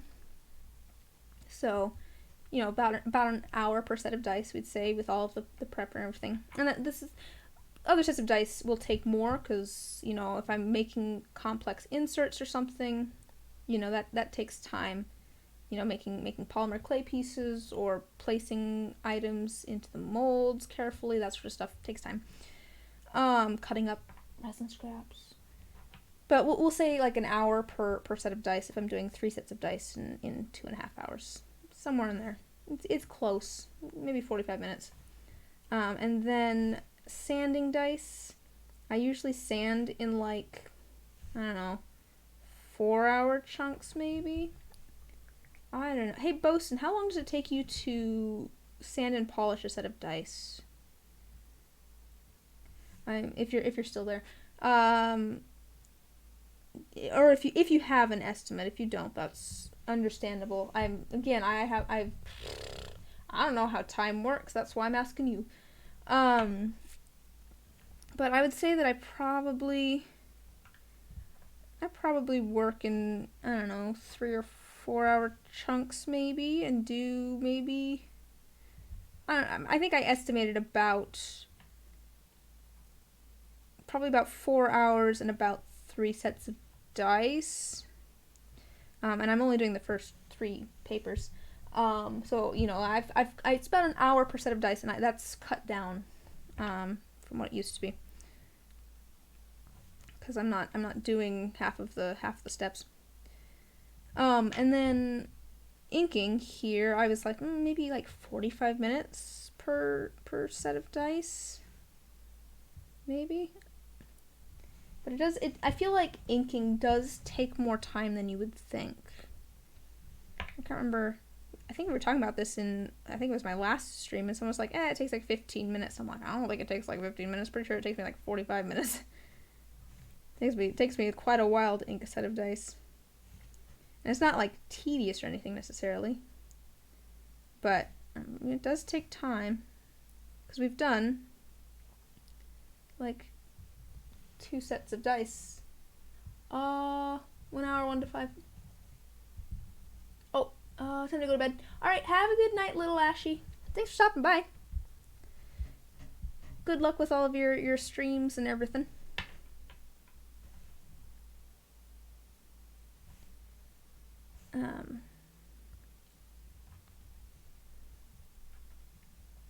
Oh yeah, when paper's old it's longer. That's true too. I finally went and just bought packs of the green and the gray, because those ones wear out so quick. Like, I don't know, I go through the green and the gray paper so quick. Because that stuff, I don't know, it just wears out so quick, I feel like.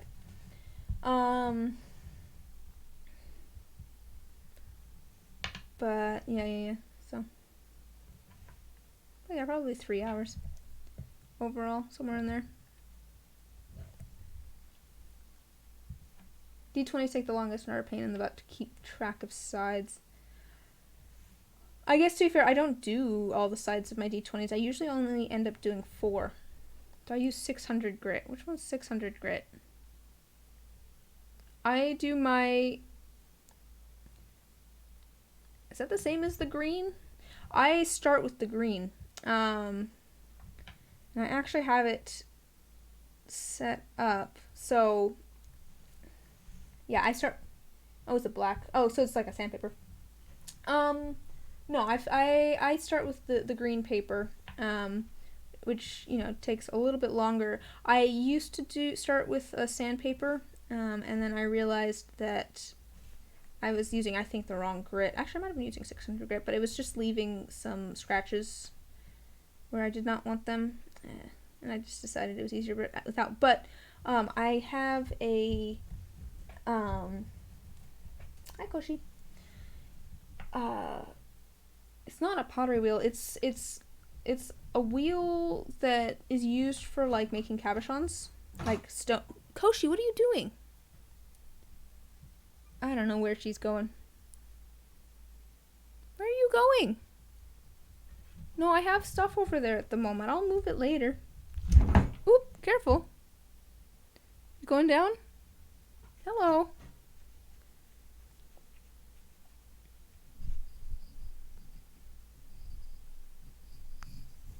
Oh yes, is my microphone a good scratching post for your face? Okay. She's decided she's going to leave. What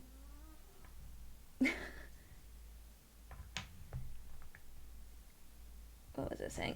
Oh, it's for making like cabochons. It has, it's kind of like a pottery wheel like people use, but it definitely, I think it moves quite a bit faster. I don't know.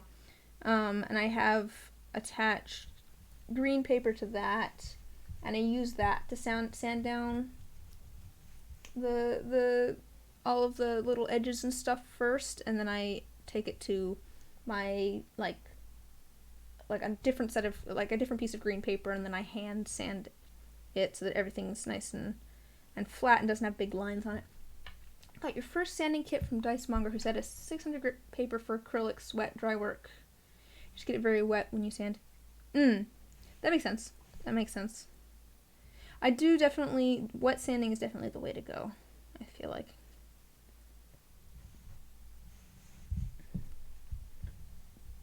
I don't know. I've gotten to the point now where I feel like I kind of have things. I have kind of my I don't know. What's the word I'm looking for? Not rhythm. Technique. I've got my own kind of like how I do things. I have it kind of down. Sometimes you'll dry polish on the last white, so no, that's fair. I get that. I've done that before too. Or I'll just put a little bit of water and it'll get kind of dry as it polishes. But that's just so... That one's so soft that I'm not as worried about like dust particles and stuff in the air.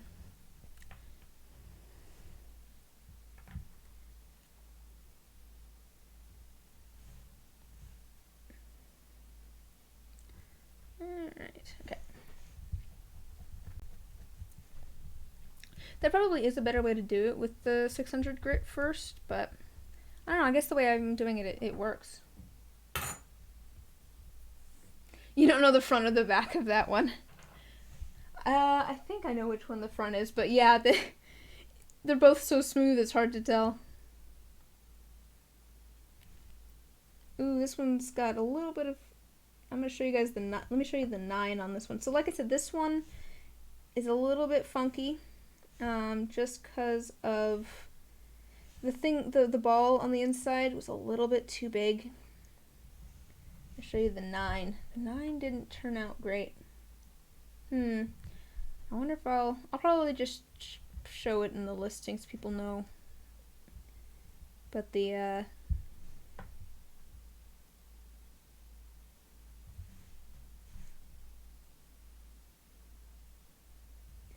yeah, the 9 is a little bit messed up on this one. It doesn't have the middle part. Wow, it found it for a second. Come on. You can find it. I know you can. You just did.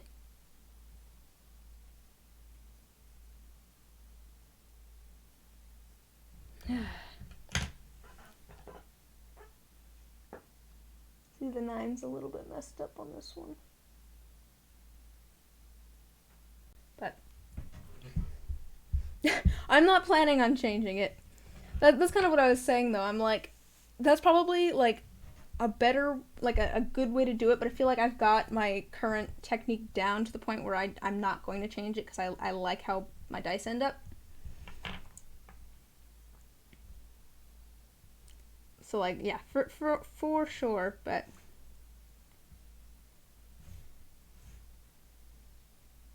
For your hand polishing, it seems to be working well. By the videos that you sent. Yeah, 9 is a little... It's unfortunate. Oh well. That's okay.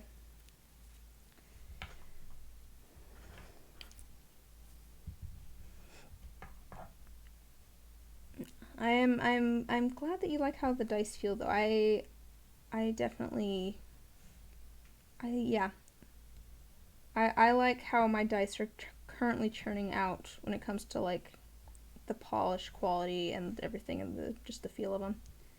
I don't plan on changing that anytime soon. Unless I find something that, you know, drastically improves it somehow.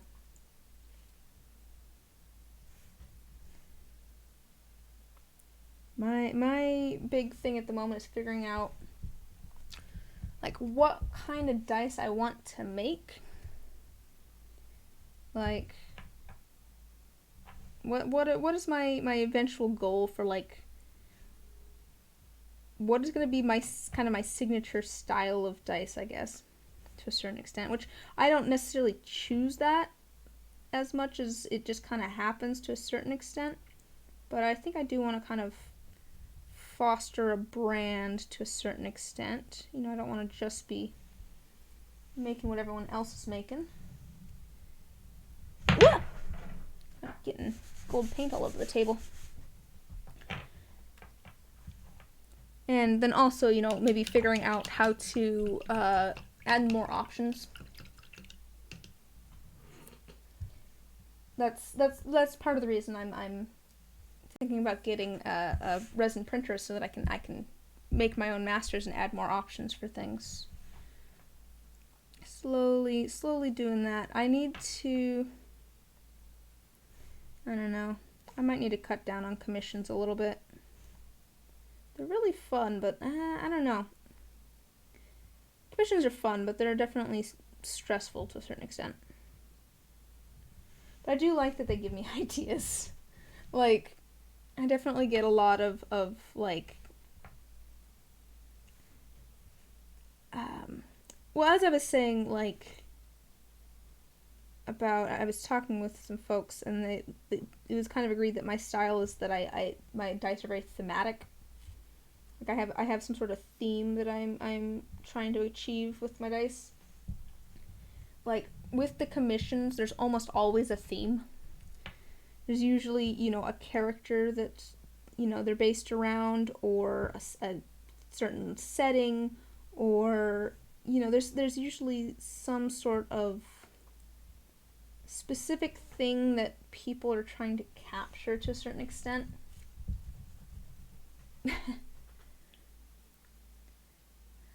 Well, here I made a Word document yesterday. It was yesterday, because last night I was like, I really need to go make dice, but I don't really feel like making dice. I don't know what necessarily I want to make. There's a couple things I need to make because they're commissions and everything, but I don't know what I want to make. And so I sat down instead and started just typing up ideas. Let me see if I can pull that up so that you can see if I can do that without showing you like all of my tabs or something. Dice ideas.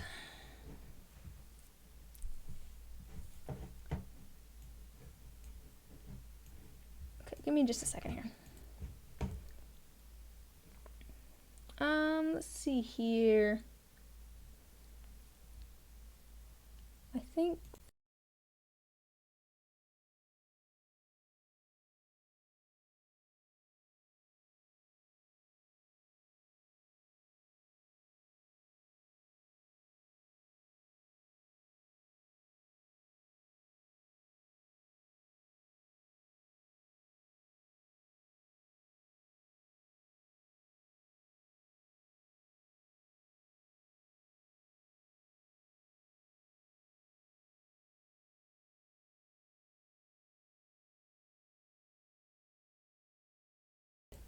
that.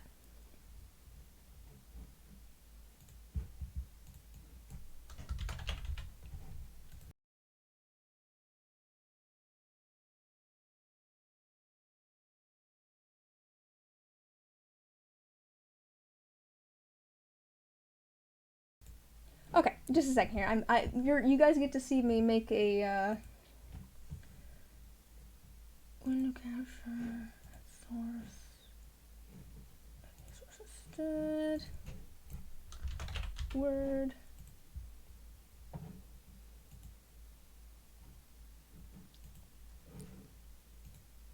There we go.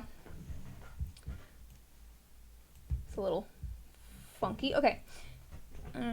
But let me see if I can.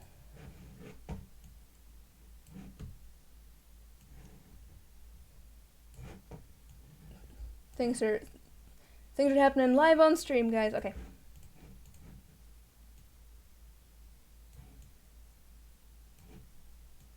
I don't know if you guys can even read that. It's small for me, so no, I started coming up with ideas though the other night, because once it was pointed out to me that I like making things with a theme, I'm like, yes, I like making things with a theme. I like making things that are like look like something else, or are based off of an idea. Like some of the ones that are grayed out here are things that I've already tried, but I still wanted to write them down just so that I had like kind of a record of them. Shadowscape Tarot. Smell here.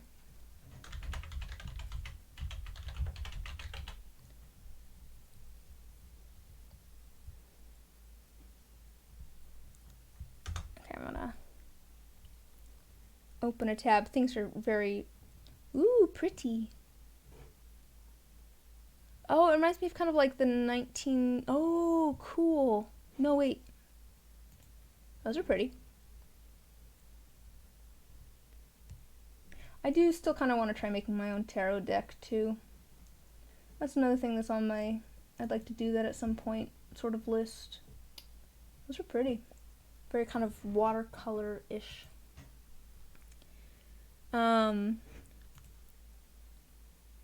but no, this is kind of how my brain works to a certain extent. I just started kind of writing down like objects, so like items, book, board games, health potions, stained glass, rubber duck / bubble bath, food, and then I eat food, boba tea, ice cream, mint chocolate chip, fruit, watermelon, dragon fruit, lemon, birthday cake, all that sort of stuff. Locations, I do a lot of those, so I have like beach, space / galaxy. I've done those. I've done sunrise. That actually, this one should move down to this one here. Oh, like I said, things are slow at the moment. Okay.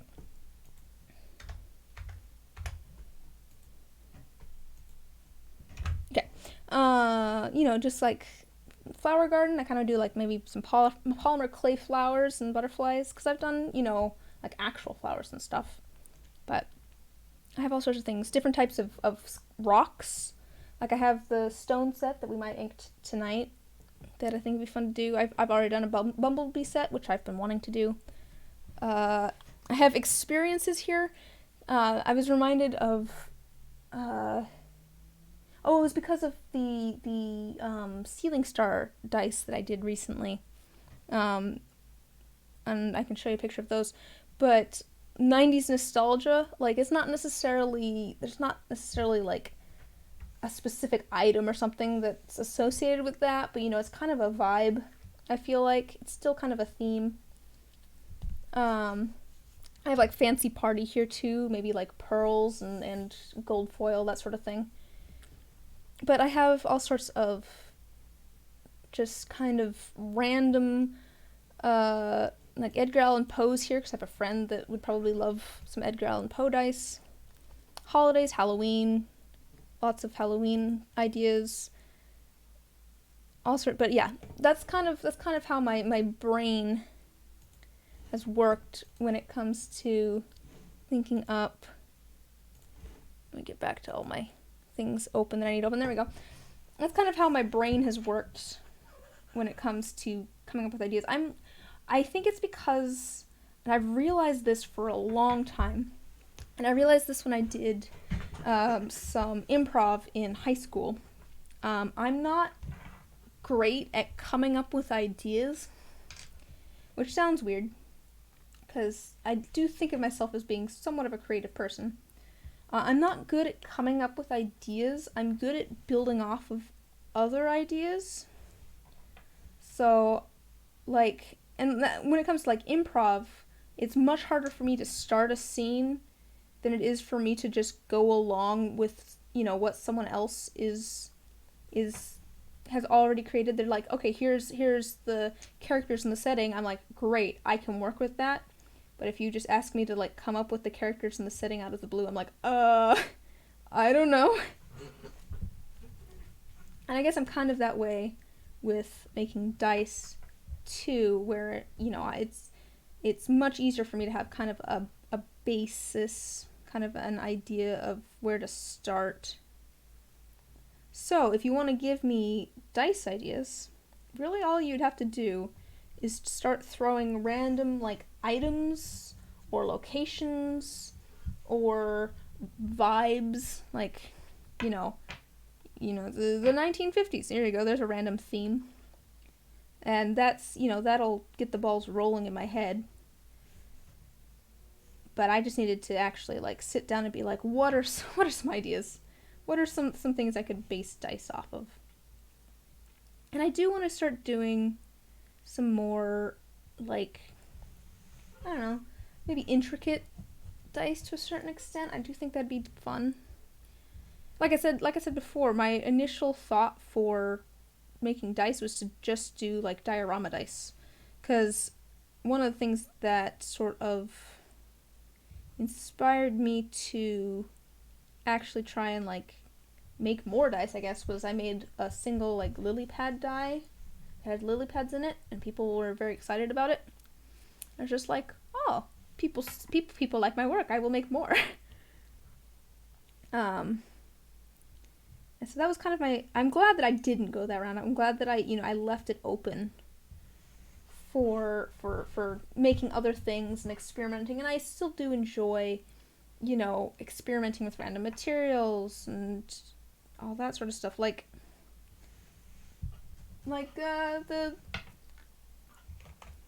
these onion dice here. This was just a test. This wasn't really a theme. It was just me going, that's an interesting material. I wonder how it would work. I think blue might look good with it. That seems like a good plan. And now at this point, I've kind of given it a story to a certain extent, I guess, because I'm like, I'm going to call these, onion tears, because it's onion skin, and then it's going to be blue, and it's blue with it.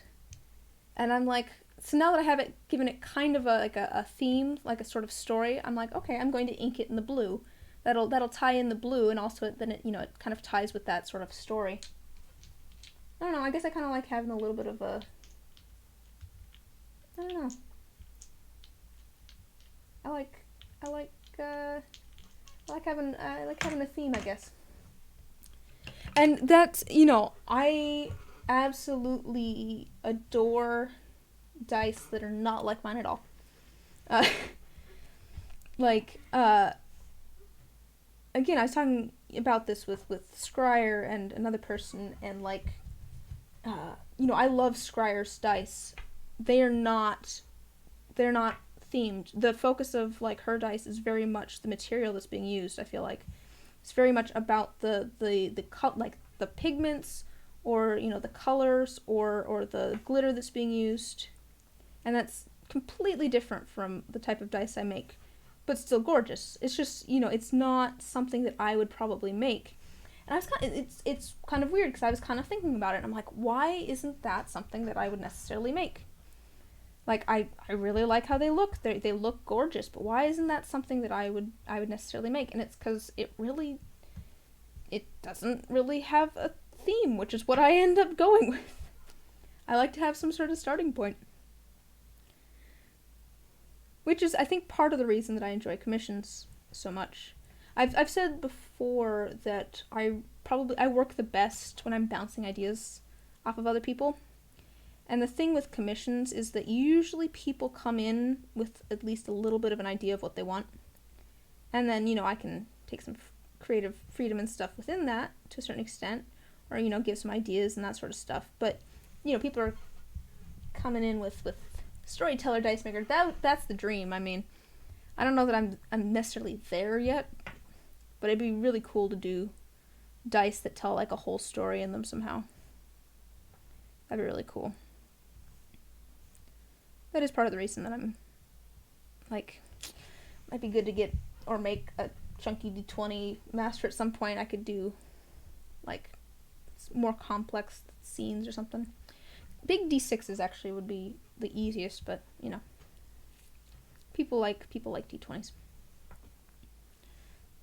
D6s, I think, are the best for inclusions. We tend to put the complex inclusions in the D20s, and part of that is because, or at least I do, and part of that is because the D20 has the most room in it. There's the most space. If you look at a D20 versus a D6, there's a lot more room to put something in there. I can make something that's a little bit bigger. But because of all the angles, it makes it really hard to see what's on the inside. The light kind of shines off of it and makes it so that whatever's on the inside is kind of split up and disjointed a little bit, and you kind of have to move it around to kind of get an idea of what's on the inside. Whereas with the D6, you have the flat side that you can see in. It's also just easier to put stuff into a D6 mold because, with the D20, you have that little space right there to work with to put things into the mold, whereas with the D6, you have that space to put stuff into the mold.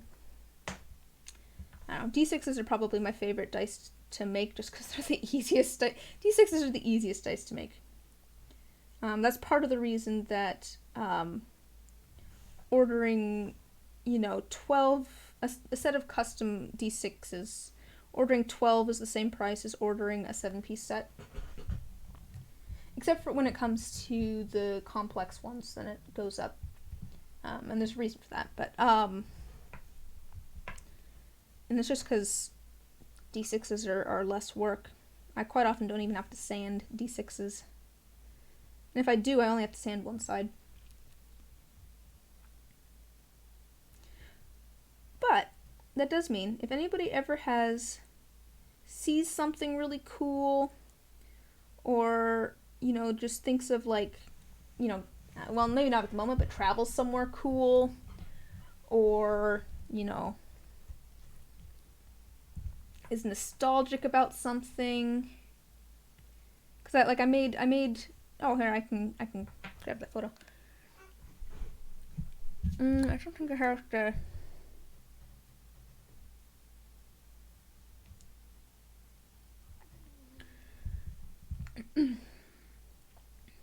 Ooh, my throat's a little dry. So I made these dice. I'll show you.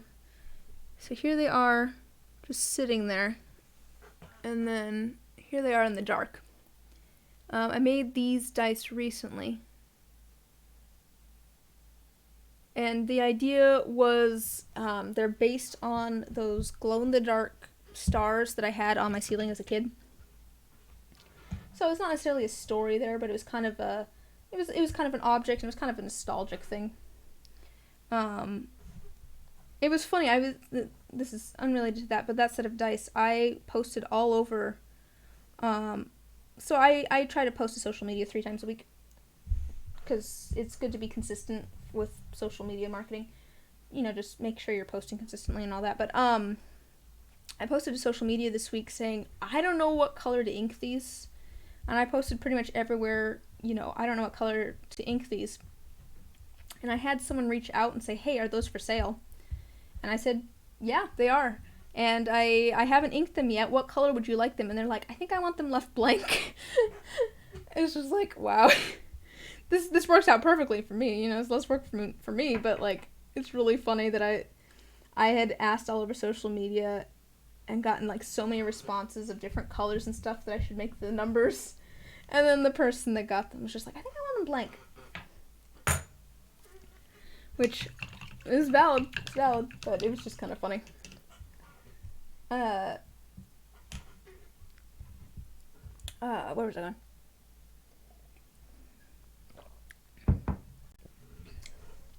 But yeah, if anyone ever wants to give me dice ideas, you just gotta, you can just tell me about a cool location, or send me a photo that you took of something that was pretty, or, if you see a random object that you're like, that's really interesting, or you remember something from your youth that you're just like, ah, man, I remember when I used to, I don't know, eat vanilla ice cream. I don't know, I can't think of anything good. That's the sort of stuff that I work off of. But someday I would like to do complex dice, maybe a full kind of graveyard scene, maybe with a little tombstone, and then have a layer of dirt, and then have a skull and some bones underneath, and maybe have something, I don't know, there's all sorts of things that it might be cool to do. Or at least, take some of the ideas, some of those ideas, and just go a step further and make them a little bit more complex. I guess I don't know if story is the right word. Because this is the same way I am when it comes to coming up with ideas for stories too, is I tend to come up with ideas for short little scenes, or certain shots of a movie, but I tend to think in movie stills to a certain extent, or in the visuals of it. I don't necessarily think about the overarching story. I can come up with kind of here's a plot idea, or here's a scene idea, but I'm not good at tying those things together. So I feel like this is more of a, I don't know. I like making things. if you have an idea for something that I should base a set of dice on, you know, message me. I'm always looking for ideas.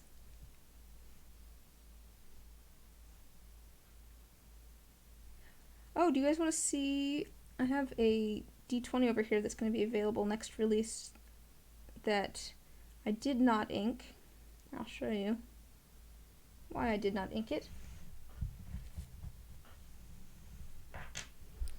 Oh, maybe I'll message the person that wanted a bead die and see if they're interested in this one. But here's a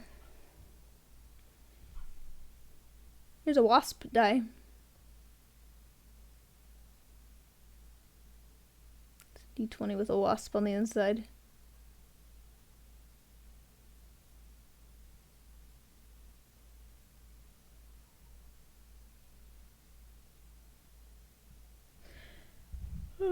I was using wasps as a sort of a test, I guess, for the set of bead dice.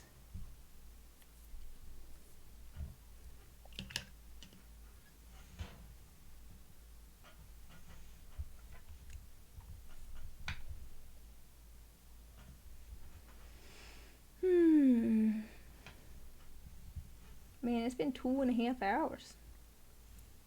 Maybe I'll just do all the gold ones.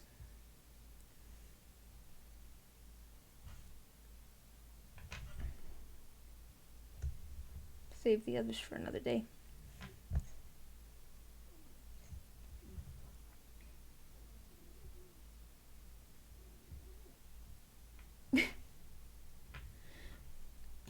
Fitz just kind of half woke up, grumbled to himself, and then like decided that he needed to give himself a bath. He seems kind of unhappy about it though. He's just like, why am I awake? He's kind of funny.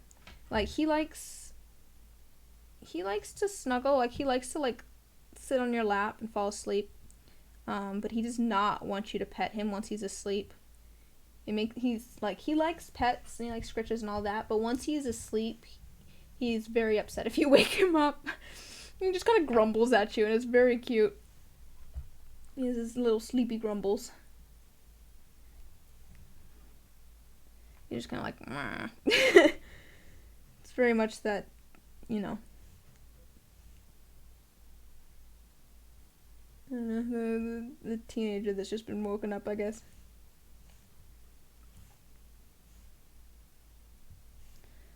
Yeah, I might just do, I might just finish the gold ones for tonight, and I would go longer, but honestly, my throat's getting a little sore. And it's kind of funny, because I've been doing, 4-hour streams recently, but might just make it a little bit of a shorter one. Why do I have to polish the galaxy by hand? Because the holographic glitter on the outside, if I put it in the tumbler, it gets rid of the holographicness of it, and it's just silver. So I end up having to do those, sand and polish those by hand, so that because they can't go in the tumbler, or the glitter gets all funky.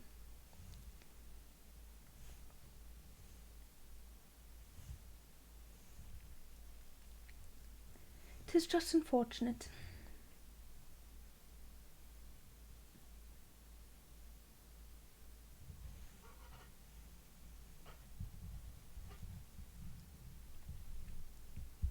Maybe I'll figure out a way to, I don't know. Actually, I wonder if I could, coat the glitter in varnish or something first before putting it in the mold. I don't know. Now I'm trying to think of ways to get around it, but I'm not going to put, UV resin around each individual piece of glitter because it's so small. I've, that's why I ended up doing that for, Beta's dice. That had the, like in this one, it had some of the butterfly glitter in it. Butterfly glitter. Because it had the same issue where once I sanded it, because theirs had, dark blue holographic glitter. But once I sanded it, it just turned silver. Because it was just kind of a coating on the outside of the glitter. Hey, Jen! I figured maybe you were just lurking. I hope you had a nice nap. I was just saying, I don't know if this will be too much longer of a stream. I'm gonna, I think, just do the gold things tonight. Cause despite doing, 4-hour streams recently, for some reason, my throat's getting a little bit tired. Despite it only being, 2.5 hours. Plus I got, a set and a half of commission dice. Well, set and most of a set of commission dice done, and another set that's gonna go in the restock.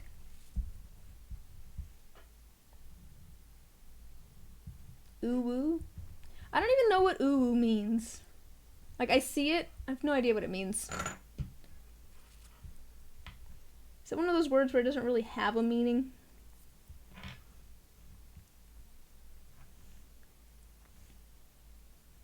I also don't know what oh whoa. I've seen that too. It's a little face. Oh! That makes sense. Ooh. I still don't know what it means though.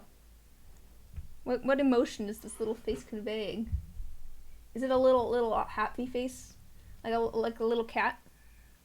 You can't see my face. I was trying to make that face. I'm glad you couldn't see my face. I'm sure I looked ridiculous.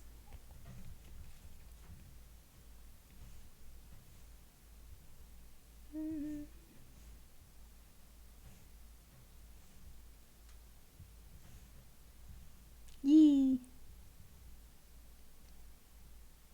Like a little kitty cat happy face. I feel like it needs ears.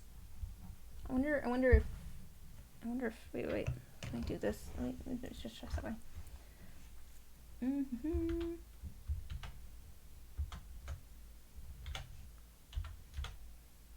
Doesn't quite work.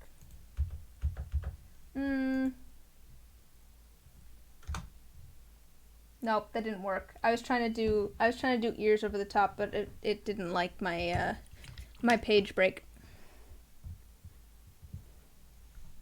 Never mind. Ignore me.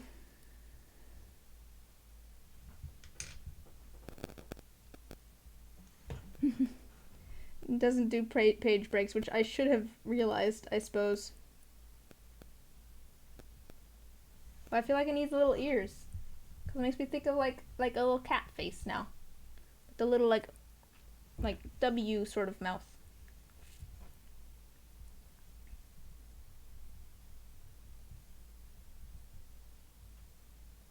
I think there's a cat hair in this one. We'll just ignore that. Speaking of cats, I think I have a set of cat ears. I think I got them for Halloween one year. Or something. Yeah, I mean, I guess that sort of works. It works better than my way anyways.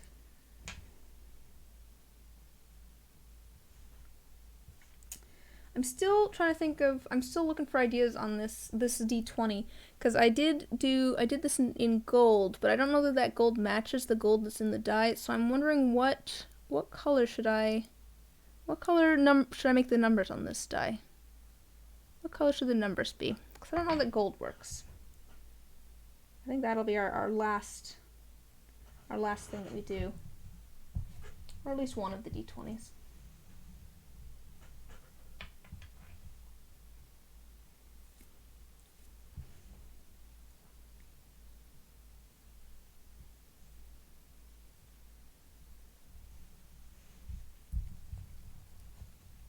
Oh, yeah, maybe like this one? Oh, yeah, I think maybe this one. I think this matches a little bit better. Maybe. we'll try filling it in with this one and see how that looks.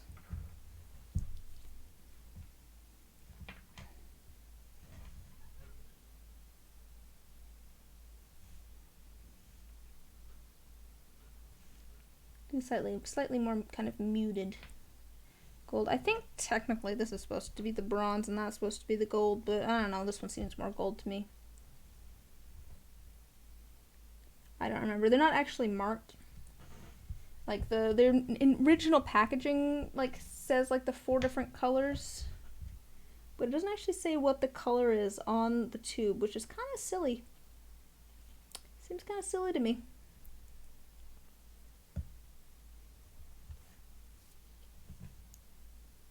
But is this sort of the gold you were thinking?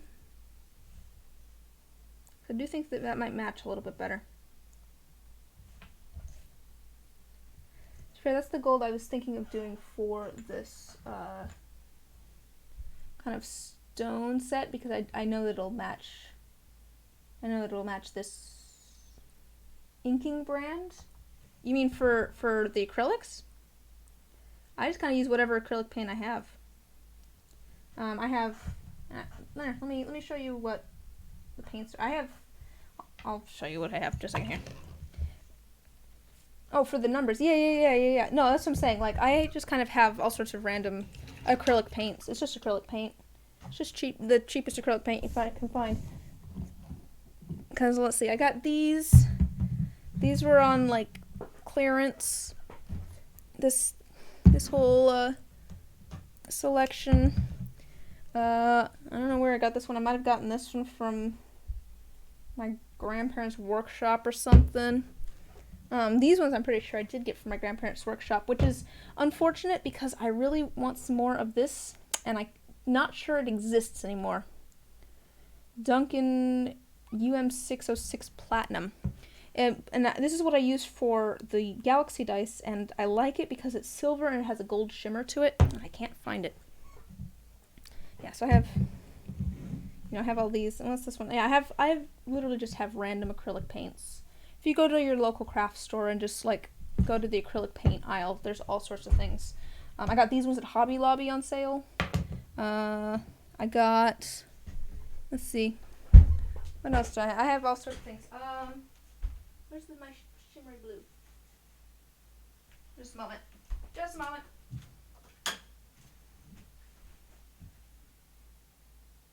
Where did that go?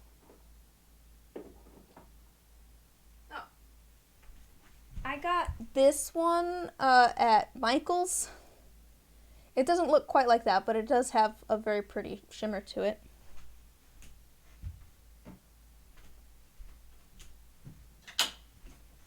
I don't really have a particular brand that I use. I just use the one I want to find. This is Duncan UM606 Platinum. And like I said, I'm not sure it's even made anymore. I did try looking for it, but the reason that I like it, I don't know if you'll be able to see or not. It's silver, but it has like a gold shimmer to it. It's hard to see. But I think that probably once I run out of this, I'll just move to silver. Which, maybe I can mix some of the silver and the gold. That might work, actually.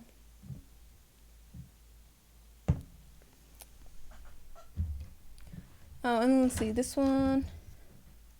How did you find it?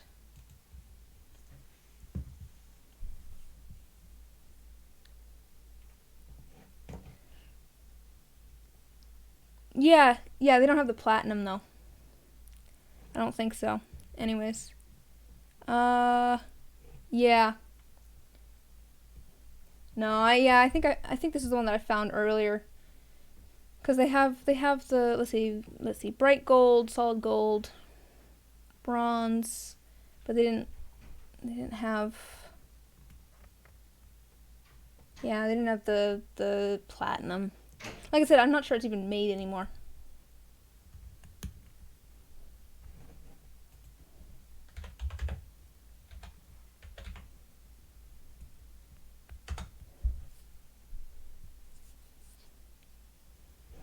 Yeah, I'm not, yeah. But no worries. I do think that this was, yeah, I'm pretty sure I got this from my grandparents' workshop, though, because it looks like it's made for use with, like, pottery. And that's something my grandma did. Here's a black paint that I used as a palette for pink paint. There's black paint in here, but no, I was mixing up pink paint. I think maybe I mixed pink and pearl. Oh, I think maybe this was for one of your sets, Jen. When I was doing, I think this might have been the Astral Sea dice, maybe. I think, because I think those had the pink, if I remember correctly. But no, for the most part, I don't have a particular brand that I use. I just, I've gotten stuff from, like, my local craft store.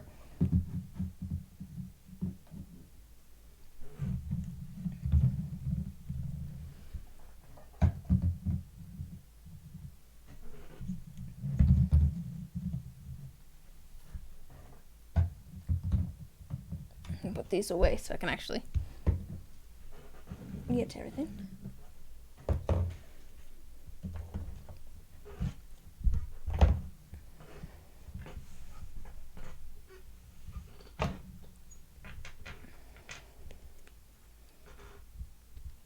Alright, let's finish this up.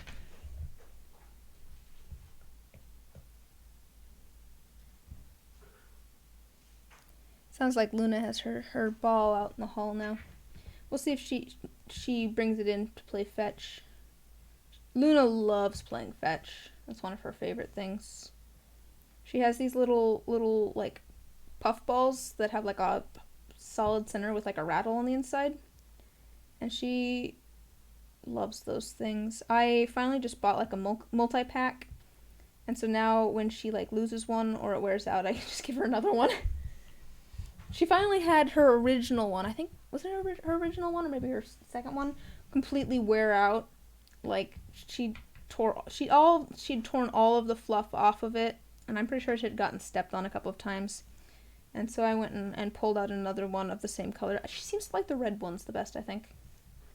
She really likes the red ones. I know cats are supposed to be colorblind, but I'm pretty sure she likes the red ones for some reason.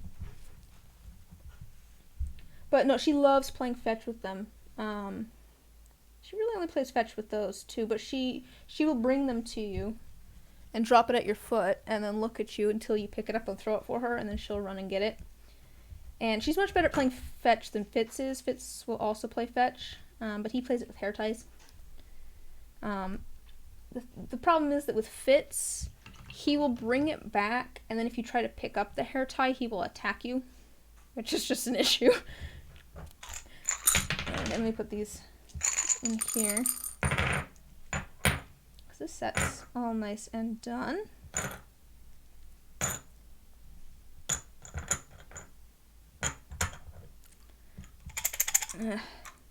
Since I changed the D4 shape, I have been having more trouble getting these to sit in here nicely. Oh well. Yay, I have another set done ready for the release. Let's do this one with, I think, this gold. And then we'll probably call it a night.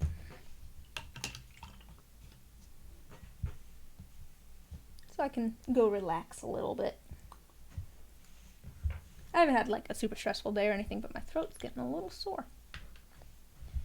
Okay, let me get some of this gold out of here. Nope, maybe I won't be getting some of this gold out of here. I might just be painting it over the top because that's dried. Alright.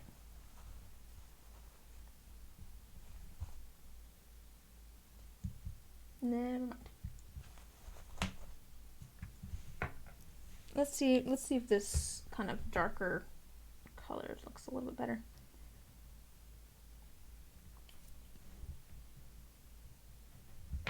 Speaking of the baby, hello, do you have your ball? No, she's back to the tissue paper. This one I think matches better, but it might be a little hard to see. Let's see here. Yeah. She's decided she needs to make as much noise as possible since I'm streaming. Oh, do you have your ball? What do you have?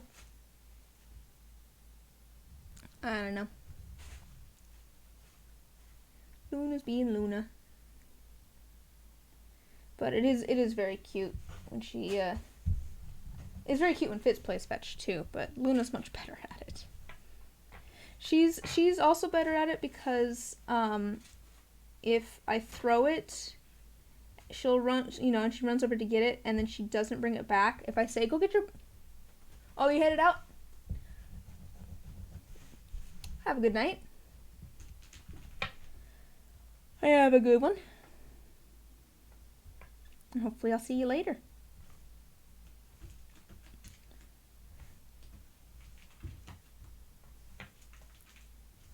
Yeah, I think this gold's better.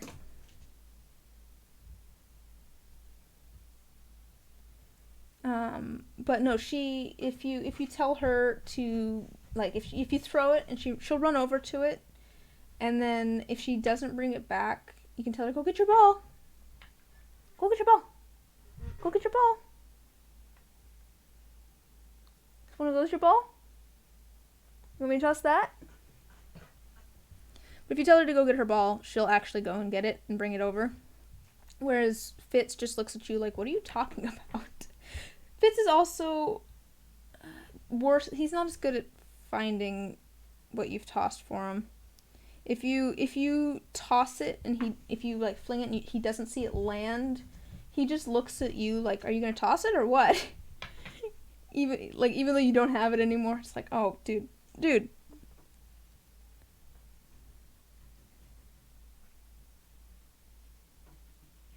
wanna get your ball? No, she's got a little mouse thing. It looks like a little mouse, and she likes the ones that rattle. To be fair, I think Not really likes that little mouse toy too. It has a little tail, which makes it nice and easy for them to carry. It is one of the like cutest things, I feel like, when the cats have a toy and they're just like carrying it around happily. Like, they're not even necessarily playing with it, they're just carrying it around. They're like, yes, this is mine. I like this thing. I will carry it around.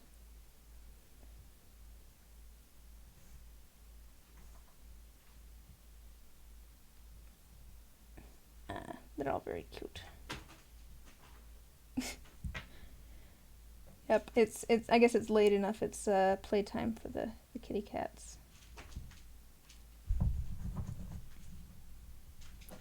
This was a good choice. Which one of you suggested this? Was it both did. It's a good choice. I think this was a good idea for color.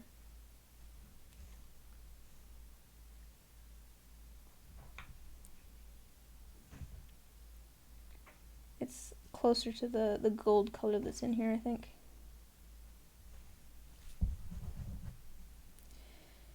Oops, let's get that filled in a little bit better. And I'll show this to you guys in just a second. I guess this is kind of the nice thing about, doing inking instead of actually pouring resin, is you guys can actually see how it looks when it's done. So with pouring resin, gotta wait 24 hours before I can pull things out of the molds. But here, you can see me working on it, and you can also see how things end up.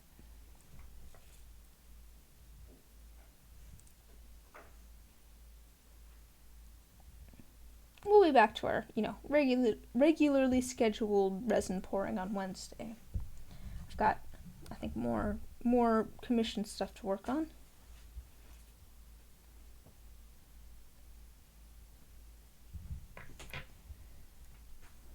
Oh, no, I'm busy with commissions, which is good.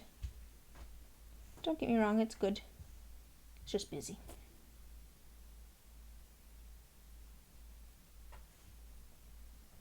I was gonna do some sanding earlier today. Well, like I was saying, I was debating doing sanding tonight for the stream, but one of the pieces of equipment that I usually use is out of commission at the moment, and so I'm in the process of getting that working, which just makes things a little bit slower.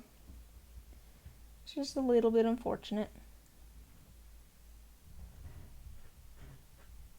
Oh, hello, kitty cat. I have two cats behind me now. But I'm not sure if they are playing or fighting. Are you guys playing nice? I don't think she wants to play, not... I think Not wants to play. I don't know that Luna wants to play. Oops, I've gone to the wrong one. Okay. This is how it normally goes, though, with Luna. She's... I don't know. She's not interested in playing with the other cats so much. Except maybe Koshi. She likes playing with, me, but not the other kitty cats. She's not the most sociable with the other cats.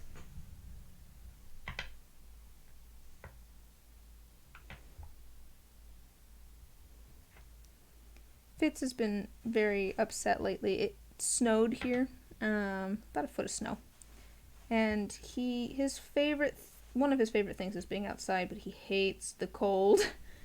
So he's been inside for most of the past, week. He's very unhappy about it.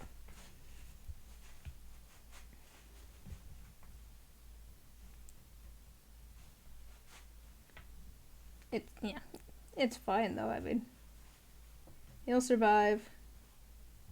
Yeah, it's kind of funny. I feel like I could tell you some of each of my cats' favorite things. Because let's see, Fitz's is being outside, getting pets while he's eating at the food dish. He will lead you to the food dish so that you will pet him while he's eating, which is just kind of funny. And then if you start walking away, like, he'll stop. We tested this at one point, and we took him to the food dish and started petting him, and he started eating. We're just like, huh, interesting. But no, he loves it when you pet him while he's eating, for some reason. He loves treats. He loves, like I said, being outside. Doesn't like the cold or the wind or the damp. Those are, he's not a fan of any of those things. He loves hair ties. I wonder if I could call him over by taking the hair tie out of my hair. I might be able to. He's passed out in the cat bed over here. But I might be able to call him over just by taking the hair tie out of my hair.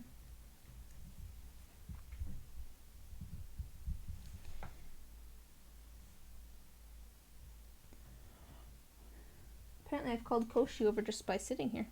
One of Koshi's favorite things is laying on the desk right here, especially while I'm trying to work on something, or if I'm on the computer. And she's loved hanging out at my computer since she was a kitten. I have a photo of her as a kitten, and she was so tiny. And I have a photo of her laying on my keyboard, and she was so small she didn't even press the keys down. We got her from a shelter, and I think she was probably a little bit too young to be, away from home yet, but like, she could barely eat solid food. We mostly gave her wet food at first because she had difficulty eating the kitten chow. But she was so small. I have a picture of her in a mug. She's always been kind of a sickly cat too, so it could be partially be that. She's got kind of a chronic, viral thing. Both her and Not do. Doesn't slow him down all that much, but she was kind of a sickly kitten.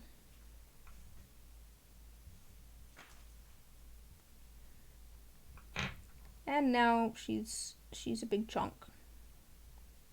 She's just big. She's not big, but she's just like dense and heavy. Still a scaredy cat though. Still a scaredy cat.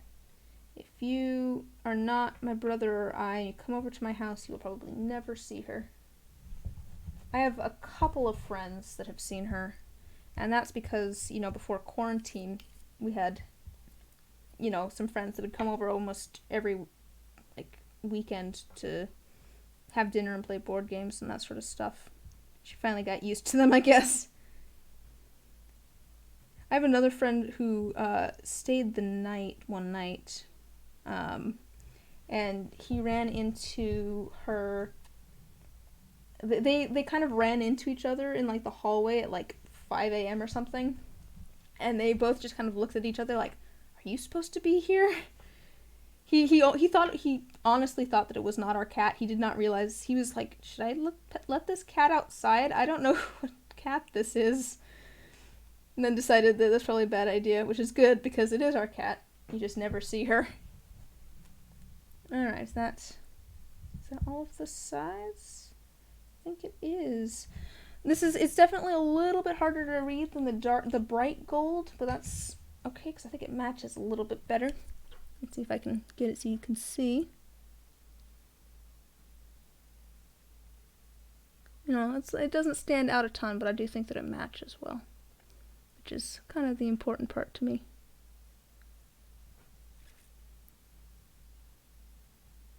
So I think that's good. We'll add that to my box of things that's done.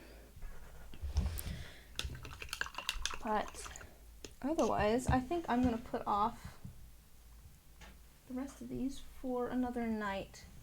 So I'm going to put these back in the container while I wrap things up. Thank you everyone for stopping by. I'm glad that we could hang out and chat for a little bit. I do stream every Wednesday and Saturday night at 7 p.m. Pacific Standard Time. So, same time as this stream, but, you know, every Wednesday and Saturday. So if you can make it then, awesome. Love to hang out with you some more. And this next Wednesday, we'll probably be back to our normal resin pouring. But, apart from that, hope everybody has a good night. Or morning, or whatever time it is for you. But I think we're all done for tonight. So thank you for stopping by, and hopefully I will be able to see you guys again soon. Bye!